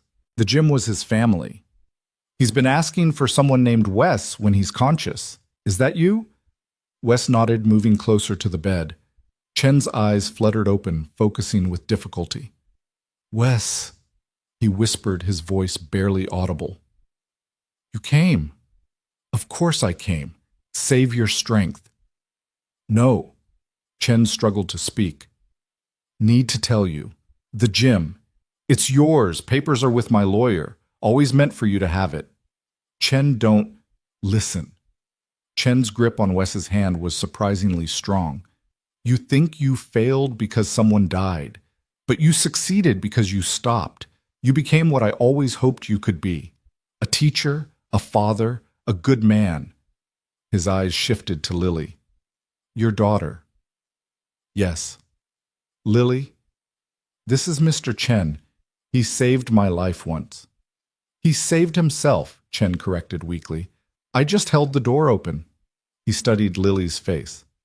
She has your spirit, but softer, better. Teach her well. I will, Wes promised. Chen closed his eyes, his breathing labored. The gym. Use it. Not for fighting, for teaching, for healing. Make it what it should have been. Over the next 3 days, Wes and Lily took turns sitting with Chen. The old man drifted in and out of consciousness, sometimes talking about fights from decades past, sometimes mistaking Wes for fighters long dead. Riley and the other commandos visited, having heard about Chen's condition. Even Marcus and the other young men came standing awkwardly in the hospital corridor, unsure if they had the right to be there. On the third night, Chen woke with unusual clarity. Wes was alone with him, Lily, having fallen asleep in the waiting room. "Wes," Chen said, his voice stronger than it had been in days. "I need to confess something. Save your energy." "No, listen, Phoenix. The fight where the young man died. I knew you weren't ready, knew you were too angry, too hurt from Emma's death. But I let you fight anyway because the money was good and I thought I could control it. His death is on me too." Wes felt tears burning his eyes. "Chen, no. I made the choice to throw that punch. And I made the choice to put you in that ring. We both carry it. But look what we did with that weight. You became someone Emma would be proud of. I kept the gym open for kids like Marcus, gave them somewhere to go besides the streets. Bad choices can lead to good outcomes if we let them teach us." Chen reached out with a trembling hand, touching Wes's face. "You were the son I never had. Stubborn, angry, broken, but mine. Watching you rebuild yourself, watching you become a father, it was my greatest joy. Chen, please. Promise me." Chen's grip tightened. "Promise me you'll use the gym. Not to create fighters, but to create people who choose not to fight. Promise me you'll teach them what I couldn't teach you in time." "I promise," Wes whispered. Chen smiled, a peaceful expression settling over his weathered features. "Good. Now go get your daughter. Take her home. Chen's boxing will be there tomorrow and the next day and all the days after. Make it something beautiful." Chen Wu died that night at 2:47 a.m., passing quietly while Wes and Lily held his hands. His last words were about a fight from 1982 where he'd knocked out a heavyweight champion with a lucky punch, a story Wes had heard 100 times but listened to one last time with fresh appreciation. The funeral was held at Chen's boxing, the only place that made sense. The gym filled with people from all walks of Chen's life. Former fighters, current trainers, kids from the neighborhood who'd learned discipline within those walls, business owners who remembered when Chen would chase drug dealers from the corner. Wes stood to speak, Lily beside him for support. "Chen Wu saved my life," he began, his voice carrying through the packed gym. "Not in some dramatic way, not by pulling me from a burning building or stopping a bullet. He saved me by seeing who I could be when I could only see who I was. He gave me a place to be angry safely, then taught me how to let that anger go." He looked at the assembled crowd, seeing his past and future mingled together. The commandos were there, Marcus and his friends. Other fighters he'd known in his previous life. Even Sergeant Major Redmond's dying father in a wheelchair, insisting on paying respects to a fellow warrior. "Chen left me this gym," Wes continued. "Not to me alone, but to all of us. He wanted it to become something more than a place where people learn to hurt each other. He wanted it to be a place where people learn to heal, to choose strength over violence, compassion over conquest." He paused, feeling Lily's hand slip into his. "Starting next week, Chen's boxing will reopen, not as a fight gym, but as a community center. We'll teach self-defense, yes, but more importantly, we'll teach self-control. We'll teach the hardest lesson Chen ever taught me, that the strongest person in any room is often the one who chooses not to fight." After the service, as people mingled and shared Chen stories, Riley approached Wes. "That was beautiful," she said. "Chen would be proud." "I hope so. I'm terrified, honestly. Running a gym, being responsible for teaching others. What if I fail?" "Then you'll learn from it and do better," Riley said simply. "Just like you taught us." Patricia Redmond wheeled her father over. The old man was gaunt, clearly in his final weeks, but his eyes were sharp and alert. "You're the janitor," he said, his voice raspy but amused. "The one who humbled my daughter's entire unit." "Dad?" Patricia protested. "Quiet, Patty. Let me talk to the man." He studied Wes carefully. "I've been fighting my whole life. Fought in 3 wars, countless operations. Thought I knew what strength was. Then Patty told me about you, about what you did in that demonstration. Choosing not to destroy when you could have. That's something I never learned." He reached out a shaking hand, which Wes took gently. "I'm dying," the old man said bluntly. "Couple weeks, maybe less. I've been angry about it, fighting it like it was an enemy that could be defeated. But listening to you talk about your friend about choosing what kind of strong to be, maybe I need to learn how to be strong enough to let go. It's the hardest fight there is, Wes said softly, but you don't have to fight it alone. Over the following week, Wes threw himself into preparing the gym for its new incarnation. Lily helped every day after school painting walls and organizing equipment. The commandos volunteered their off-duty time, with Carmen proving surprisingly talented at interior design and Diana setting up a computer system for scheduling classes. Marcus and his crew showed up consistently, their initial skepticism giving way to genuine enthusiasm as they helped transform the space. One afternoon, Marcus approached Wes privately. "Mr. D, I got to tell you something. That day we came here to rob you, Tommy didn't send us. He's been dead for 2 years, killed in prison. We just used his name because we thought it would mean something." Wes absorbed this information. "Why tell me now?" "Because you trusted us when you had no reason to. Gave us a chance when everyone else saw us as lost causes. That deserves truth. We all deserve chances, Marcus. Sometimes we just need someone to offer them." 3 days before the gym's official reopening, Yamamoto called about the symposium. "Mr. Dalton, we've had tremendous interest in your presentation. Would you consider expanding it? Perhaps bringing someone who represents the positive transformation possible after tragedy?" Wes looked at Riley, who was teaching Lily a basic defensive stance while Carmen spotted them. "I might have someone in mind," he said. That evening, as they cleaned up after training, Wes asked Riley if she'd consider joining him at the symposium. "You want me to speak about what I haven't killed anyone in the ring?" "No, but you've killed in combat and found a way to live with it. You've transformed from a soldier who follows orders to a teacher who helps others think before they act. Your story is just as important as mine." Riley was quiet for a moment, watching Lily practice her forms with determined concentration. "If you think it would help," she said finally, "then yes." The night before the gym's reopening, Wes couldn't sleep. He found himself in the basement, not training, but simply sitting in the darkness, thinking about the journey that had brought him here. From fighter to killer to janitor to teacher. Each transformation had cost him something, but had given him something in return. Lily found him there at midnight, unable to sleep either. "Nervous about tomorrow?" she asked, sitting beside him. "Terrified," Wes admitted. "What if no one comes? What if I'm not good enough to teach what Chen wanted me to teach?" "Dad," Lily said, taking his hand, "remember what you told me about Mom? How she said everyone deserved a second chance at redemption. This is yours. Not redemption for what happened in Phoenix. You've already earned that by changing. This is redemption for all the years you hid all the people you could have helped, but didn't because you were afraid. When did you become so wise? I had good teachers. You and Mom, even if I only knew her for a little while. And now Riley and the others. Even Mr. Chen in the time I knew him. All of you teaching me the same thing in different ways, that strength isn't about being powerful. It's about choosing how to use whatever power you have."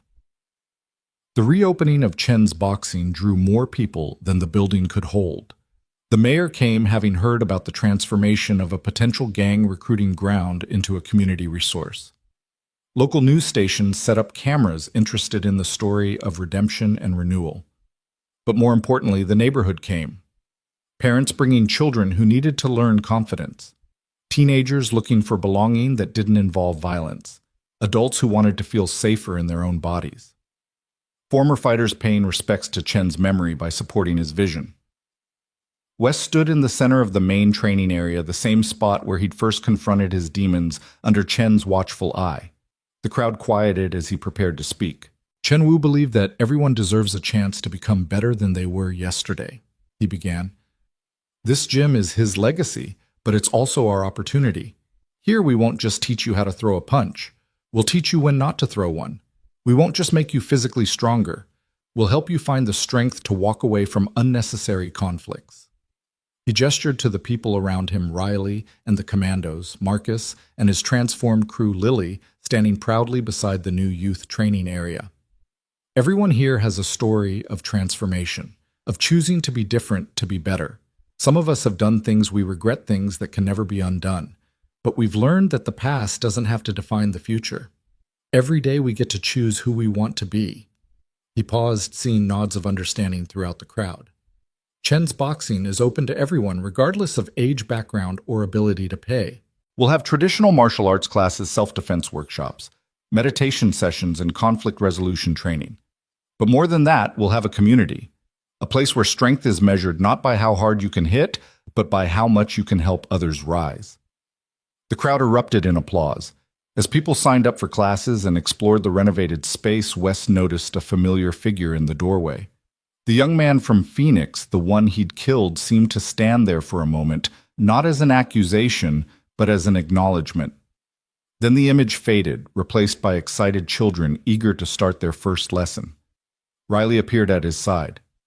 "You did it," she said. "Chen would be so proud." "We did it," Wes corrected. "All of us." As the day progressed, classes began. Lily assisted Riley with the children's group, her natural empathy helping scared kids feel safe. Marcus worked with teenagers, his street credibility giving him unique authority. The commandos rotated through various sessions, each bringing their expertise while learning to teach with compassion rather than just competence. Patricia Redmond approached Wes during a break. "My father passed this morning," she said quietly, peacefully. "He wanted me to tell you something." Wes waited, seeing the grief and peace warring in her eyes. "He said to thank you. That conversation at Chen's funeral about being strong enough to let go, it changed his last days. Instead of fighting and raging, he spent them telling stories, saying goodbye, making peace. He died holding my hand, smiling at a memory of my mother. That's the gift you gave him, the gift of a good death." "I'm sorry for your loss," Wes said, meaning it deeply. "Don't be sorry, be proud. You helped him find dignity in his final battle. That's what this place is really about, isn't it? Finding dignity in our struggles, whatever they are." That evening, after the crowds had gone and the gym was quiet, Wes stood with Lily in the main training room. The walls were covered with photos Chen and his prime current students already making progress, inspirational quotes about strength and choice. "Dad," Lily said, "I want to add something." She pulled out a marker and wrote on the dedication wall they'd created for Chen. "True strength is not measured by how hard you hit, but by how much you choose not to." "That's perfect," Wes said, pulling her close. "It's what you taught me, what you're teaching everyone." As they prepared to leave, Wes's phone buzzed with a message from Yamamoto about the symposium. They'd added his presentation as the keynote with Riley as co-presenter. The title they'd given it made him smile, "The Hardest Fight Choosing Humanity Over Victory." "You ready for that?" Lily asked, reading over his shoulder. "No," Wes admitted, "but I'll do it anyway. Sometimes the things that scare us most are the things most worth doing. Like opening this gym. Like telling you the truth about my past. Like choosing every day to be better than I was the day before." They walked out together, turning off lights as they went. Tomorrow would bring new challenges, new students, new opportunities to teach and learn. The ghosts of Wes's past would always be there, but they no longer haunted him.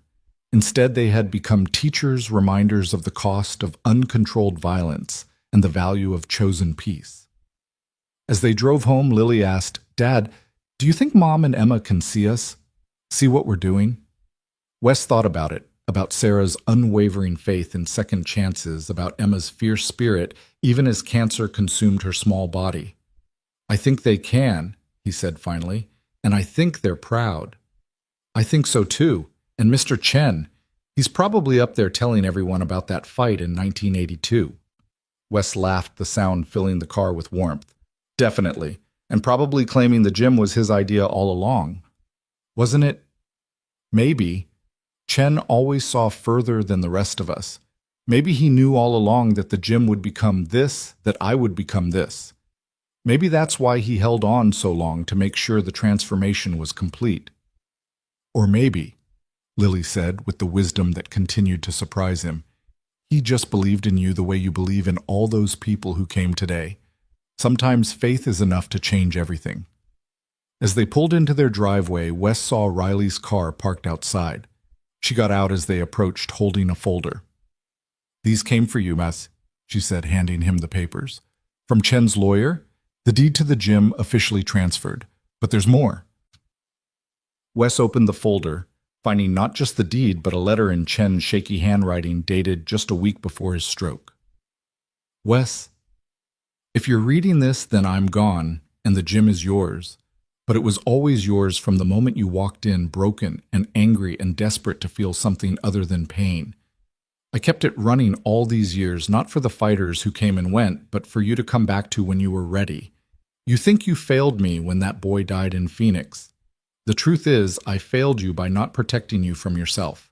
But we both learned from that failure. We both became better. The gym is no longer about creating fighters. It's about creating people who choose not to fight unless absolutely necessary. You've already started this work without realizing it. Every time you chose to push that mop instead of throwing punches. Every time you showed mercy when you could have chosen violence, you were teaching the most important lesson the gym could offer. Your daughter Lily came to see me a month ago. You didn't know. She wanted to understand who you really were, why you carried such sadness. I told her the truth, that you were the strongest man I'd ever known, not because of your fists, but because of your heart. She said she already knew that. Use the gym to teach others what cost us so much to learn. Make it a place where strength serves peace, where power protects rather than destroys. Make it what I always dreamed it could be, but didn't know how to create. You were never just a fighter, Wes. You were always a teacher. Now go teach, with love and respect, Chen. Wes stood in his driveway, tears streaming down his face, the letter trembling in his hands. Lily hugged him from one side, Riley from the other, and for a moment the weight of years lifted entirely. He knew, Wes whispered. He knew all along. Of course he did, Lily said softly. He loved you. Love always knows. The Las Vegas Convention Center loomed before them like a monument to everything Wes had once been and fought to leave behind. 3 months had passed since Chen's death, and the gym's reopening, 3 months of teaching, learning, and slowly building something beautiful from the ashes of old pain. Now standing outside the venue, where he would share his darkest moment with hundreds of strangers, Wes felt the familiar urge to run. You don't have to do this, Riley said quietly beside him. She wore a simple black suit, professional, but understated her military bearing, evident even in civilian clothes. Yes, I do, Wes replied, adjusting his tie with hands that wanted to shake. Every young fighter in there thinks they're invincible, just like I did. If my story saves even one of them from making my mistake... Lily took his other hand, squeezing gently. At 12, she had insisted on coming, arguing that facing hard truths together was what family did. You're going to be amazing, Dad. You're going to help people. They entered through the speaker's entrance, bypassing the crowds of young fighters, trainers, and promoters filling the main lobby. Yamamoto met them, his expression grave but welcoming. Mr. Dalton, Private Moore, young Miss Dalton. Thank you for coming. Your presentation has generated significant interest. We've had to move it to the main auditorium. How many people? Wes asked, though he wasn't sure he wanted to know. 800 registered with overflow viewing in secondary rooms. Your story has touched a nerve in the combat sports community. The death in Phoenix remains one of the most discussed tragedies in underground fighting history. Wes felt his chest tighten, but Lily's presence beside him kept him grounded. They were led to a green room where other speakers were preparing. Most were famous fighters or trainers, men and women who had built careers on violence refined into sport. They looked at Wes with a mixture of curiosity and recognition. Some knew his name. Others just sensed a kindred spirit who had walked away from their world. An hour before the presentation, there was a knock on the door. Marcus entered dressed in the best clothes Wes had ever seen him wear, followed by Carmen, Diana, Jessica, and Patricia Redmond. What are you all doing here? Riley asked, surprised. Supporting family, Carmen said simply. You two are about to bare your souls to help others. You shouldn't have to do that alone. Marcus stepped forward, clearly nervous but determined. Mr. D, I wanted you to know 3 of my boys enrolled in community college this week. They said if you could change, if you could go from what you were to what you are, then they could too. You're not just teaching us to fight better, you're teaching us to live better. Patricia Redmond, still adjusting to life after her father's death, added, My unit's entire approach to combat training has changed since that day in the gymnasium. We've incorporated your teachings about restraint and choice into our protocols. The brass is noticing fewer civilian casualties, better mission outcomes. What you're doing matters, Wes. The support strengthened him, but as the time approached, Wes found himself in the bathroom, staring at his reflection and seeing the ghost of the angry young man who had killed without meaning to. "He's still in there, isn't he?" Riley's voice came from behind him. She had followed him, understanding his need for a moment, but not wanting him to face it alone. "The fighter. The one who lost control." "Always," Wes admitted. "Every day I look in the mirror, I see him. But now I also see who I chose to become despite him." "Because of him," Riley corrected. "Your pain became your purpose." That's what we're going to tell them, isn't it? That our worst moments don't have to define us, but they can refine us if we let them. They walked to the auditorium together, Lily joining them at the stage entrance. The space was packed, a sea of faces, both young and old, all connected by their relationship with violence as sport, as profession, as identity. Wes saw himself in so many of them, the young fighters hungry for glory, the older ones bearing scars, both visible and hidden, the trainers who enabled and tried to protect in equal measure. Yamamoto introduced them, providing brief context without sensationalism. Then Wes stood at the podium, the microphone waiting, 800 people, silent and expectant. "My name is Wes Dalton." He began, his voice steadier than he'd expected. 8 years ago, I killed a man with my bare hands. His name was Miguel Reyes. He was 23 years old, had a girlfriend who was pregnant, and parents who still visit his grave every Sunday. I know this because I've watched them, though they don't know who I am.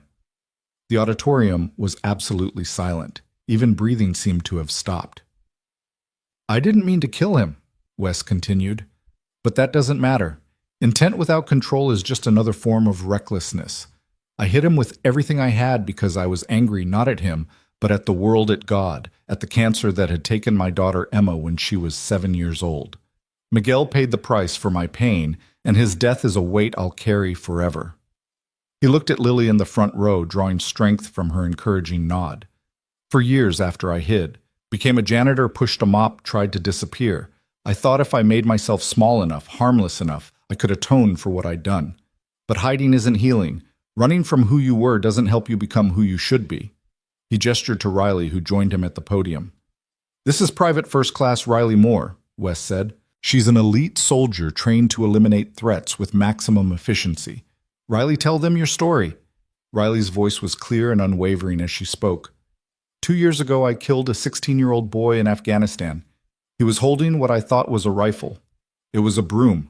He was cleaning a building we'd identified as a hostile location. I had less than a second to decide, and I decided wrong." She paused, letting the weight of her words settle. "The military cleared me, called it a justified shooting given the circumstances. But justified doesn't mean right. That boy had a name, Ahmad. He had a family who depended on him. Dreams I'll never know about. A future I stole because I was trained to see threats instead of children. We're here together." Wes picked up the thread because our stories are connected by a simple truth. Violence, even controlled violence, even justified violence, has consequences that ripple far beyond the moment of impact. Every punch you throw, every fight you enter, every time you choose aggression over alternatives, you're gambling with lives. Not just your opponents, but their families, your own soul. A young fighter in the audience stood up. "So what we should just quit? Stop fighting because someone might get hurt?" "No," Wes replied. "But you should understand what you're risking. You should train not just your body, but your mind. You should learn control before you learn destruction. And most importantly, you should understand that the hardest fight you'll ever face isn't in any ring, it's the fight to remain human when you've been trained to be a weapon." Riley took over, describing the transformation she'd undergone, the shift from soldier to teacher, from weapon to guardian.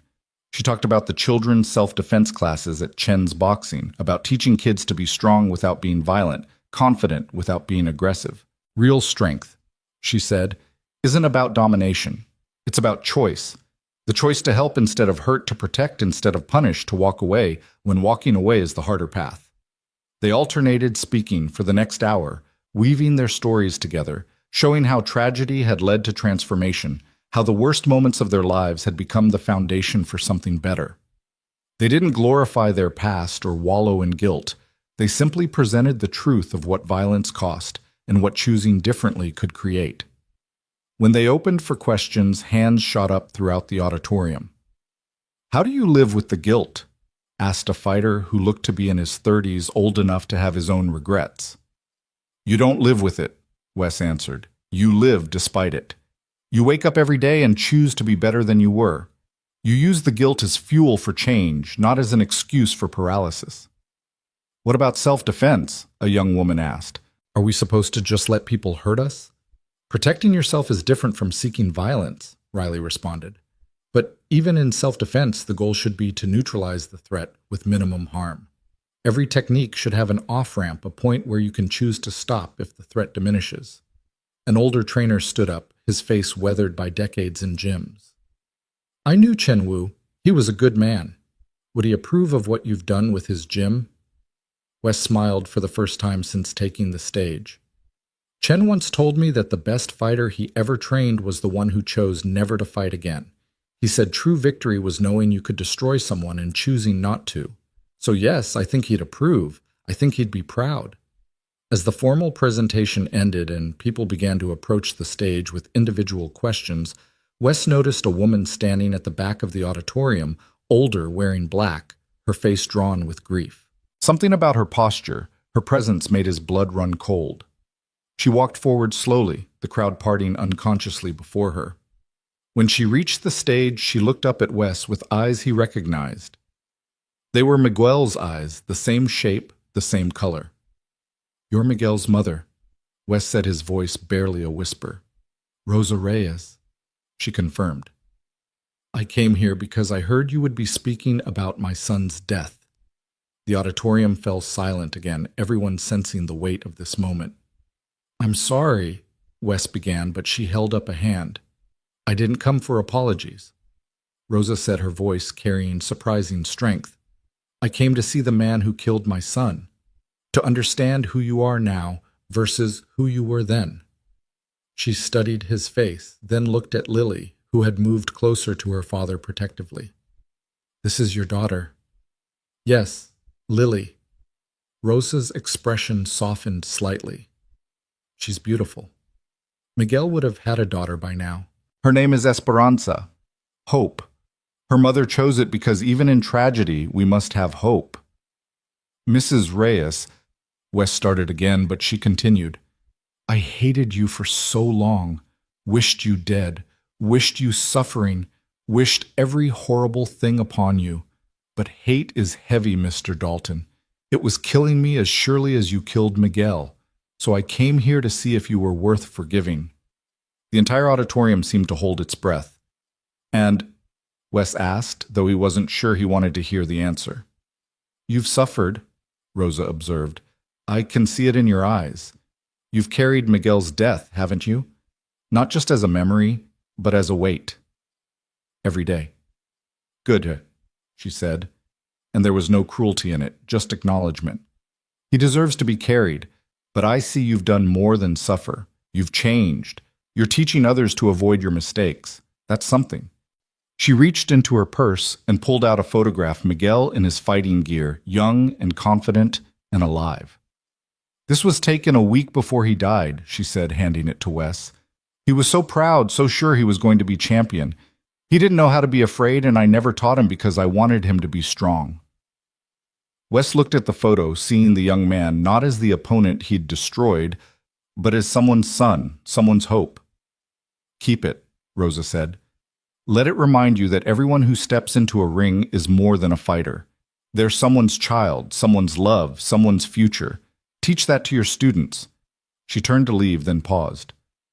"Mr. Dalton, I forgive you, not for your sake, but for mine, and for Esperanza's. She deserves to grow up in a world with less hate, even if it has the same amount of pain." Rosa Reyes walked out of the auditorium with the same dignity she'd entered with, leaving Wes standing on the stage with tears streaming down his face, holding the photo of the man he'd killed. The silence that followed was profound, broken finally by slow, sparse applause that grew into something more, not celebration, but acknowledgement of a moment that had transformed everyone present. After the symposium, they gathered in a quiet restaurant away from the convention center. The commandos, Marcus, Lily, Riley, and Wes sat around a large table processing what had just happened. "That was the bravest thing I've ever seen," Carmen said finally. "Both of you on that stage and that woman, Rosa, the courage to forgive like that." "It wasn't about forgiveness," Wes said, still holding Miguel's photo. "It was about moving forward. She didn't forgive me to absolve me. She forgave me to free herself." Marcus, who had been quiet throughout dinner, finally spoke. "Mr. D, can I ask you something? If you could go back, would you never have learned to fight at all?" Wes considered the question carefully. Fighting itself wasn't the problem. It was fighting without purpose, without control, without understanding the real consequences. "If I could go back, I'd learn to fight differently. Not to hurt, but to protect. Not to dominate, but to defend." "That's what you're teaching us now," Diana observed. "Fighting as a last resort violence as a regrettable necessity rather than a first response." Patricia Redmond raised her glass of water. "To Chen Wu, who saw the future before any of us. To transformation through tragedy. To choosing to be better." They toasted, and even Lily raised her juice glass. Understanding she was part of something larger than herself. That night in their hotel room, Lily sat on her bed watching her father stare at Miguel's photograph. "Are you going to be okay, Dad?" "I think so," Wes said slowly. "For the first time in 8 years, I think I might actually be okay. Not because I've been forgiven, but because I'm finally doing something useful with my guilt." "Mom would be proud of you," Lily said softly. "So would Emma." "How do you know about what Emma would think? You never met her?" Lily smiled with that wisdom that continued to surprise him. "Because she was your daughter, and you're a good dad. She would have been proud of who you've become, just like I am." The next morning, they prepared to leave Las Vegas, but Yamamoto intercepted them in the lobby. "Mr. Dalton, the response to your presentation has been extraordinary. We've had requests from gyms across the country asking if you'd be willing to conduct workshops on controlled combat and violence prevention. Would you consider it?" Wes looked at Riley, who nodded encouragingly. Then at Lily, who was practically bouncing with excitement at the possibility of traveling. "I'll consider it," Wes said. "But my priority is Chen's boxing and the community we're building there." "Of course. Perhaps a quarterly workshop. You could bring your team, spread the message while maintaining your local focus. Send me the details. We'll see what's possible." As they drove home, the desert giving way to familiar city streets, Riley said, "You know this changes everything, right? You're not invisible anymore. People know who you are, what you did, what you're doing now." "I know," Wes acknowledged. "But maybe that's okay. Maybe hiding was just another form of running. Maybe it's time to stand in the light shadows and all." When they arrived back at Chen's boxing that evening, they found it full of people despite being officially closed. Word had somehow spread about the presentation, and students, parents, and community members had gathered to welcome them home. "We watched the live stream," one of the parents explained. "The whole thing. We wanted you to know that we're proud of you, Mr. Dalton. Proud to have you teaching our children." A teenage girl who had been taking classes for 2 months approached shyly. "Mr. Dalton, my brother wants to be a fighter, like professionally. Would you talk to him? Help him understand what that really means?" "Bring him to class," Wes said. "We'll teach him to fight, but more importantly, we'll teach him when not to." As the crowd gradually dispersed, Wes stood in the center of the gym looking at the walls covered with photos of students. Inspirational quotes, and now in a new frame, Miguel Reyes's picture with a simple caption, "Remember the cost." Riley stood beside him, their shoulders touching. "So what now?" "Now we continue," Wes said. "We teach. We learn. We help people become stronger in ways that matter. And us?"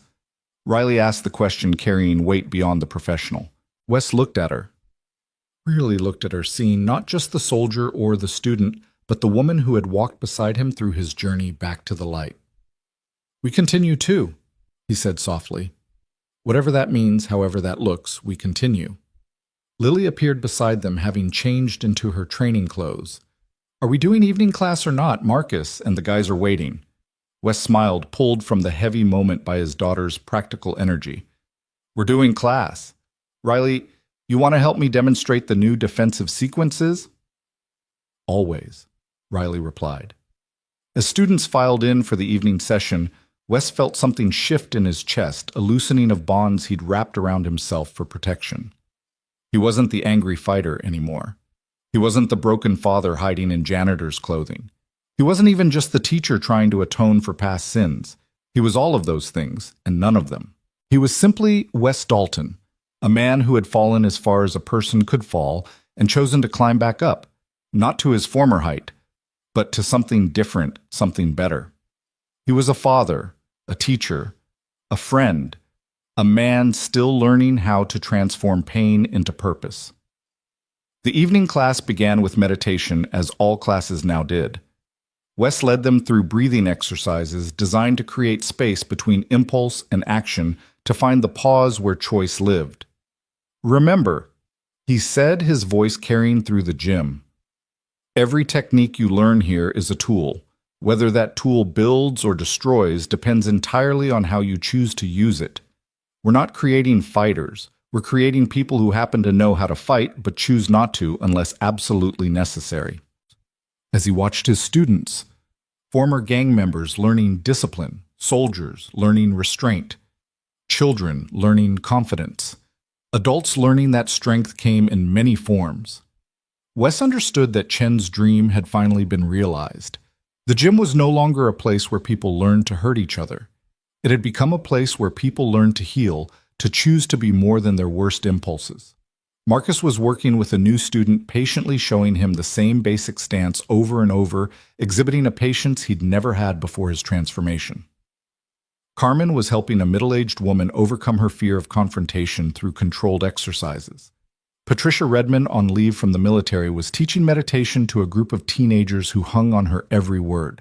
And in the corner, Lily and Riley worked together on a complex defensive sequence, the 12-year-old daughter of a former killer learning from an elite soldier how to protect without destroying, how to be strong without being violent. This was redemption, Wes realized.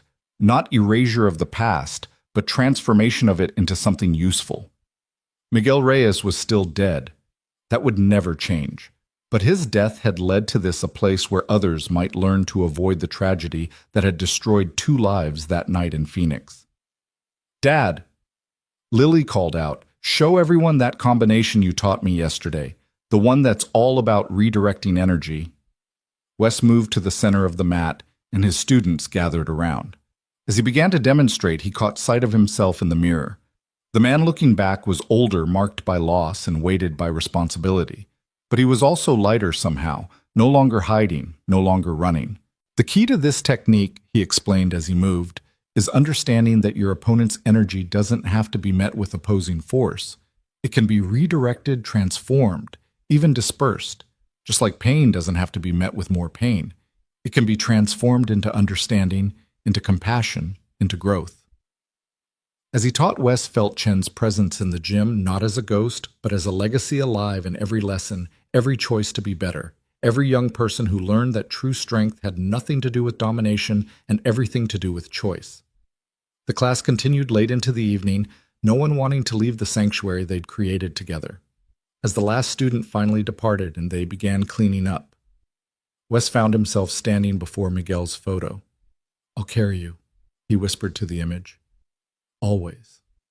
But I'll carry you forward not as a weight that holds me down, but as a reminder of why this work matters." Riley appeared beside him, having overheard. "That's all any of us can do with our ghosts. Carry them forward, transform them into something that helps rather than haunts." "When did you become so wise?" Wes asked, echoing his frequent question to Lily. "I had a good teacher," Riley replied. "He showed me that the hardest fights are the ones we have with ourselves, and that choosing peace when you're capable of war is the greatest victory of all."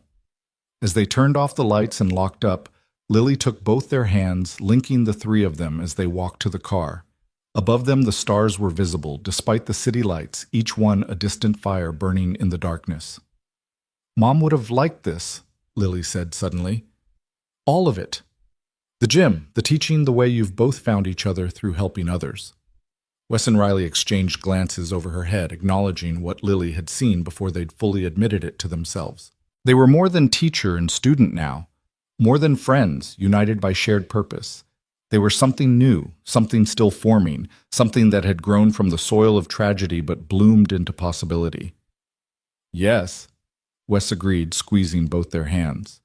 Sarah would have loved this. She always believed in second chances and redemption through action rather than words. She would have been proud. She is proud, Lily corrected, with the certainty only a child could possess. Wherever she is, she's proud. And so is Emma.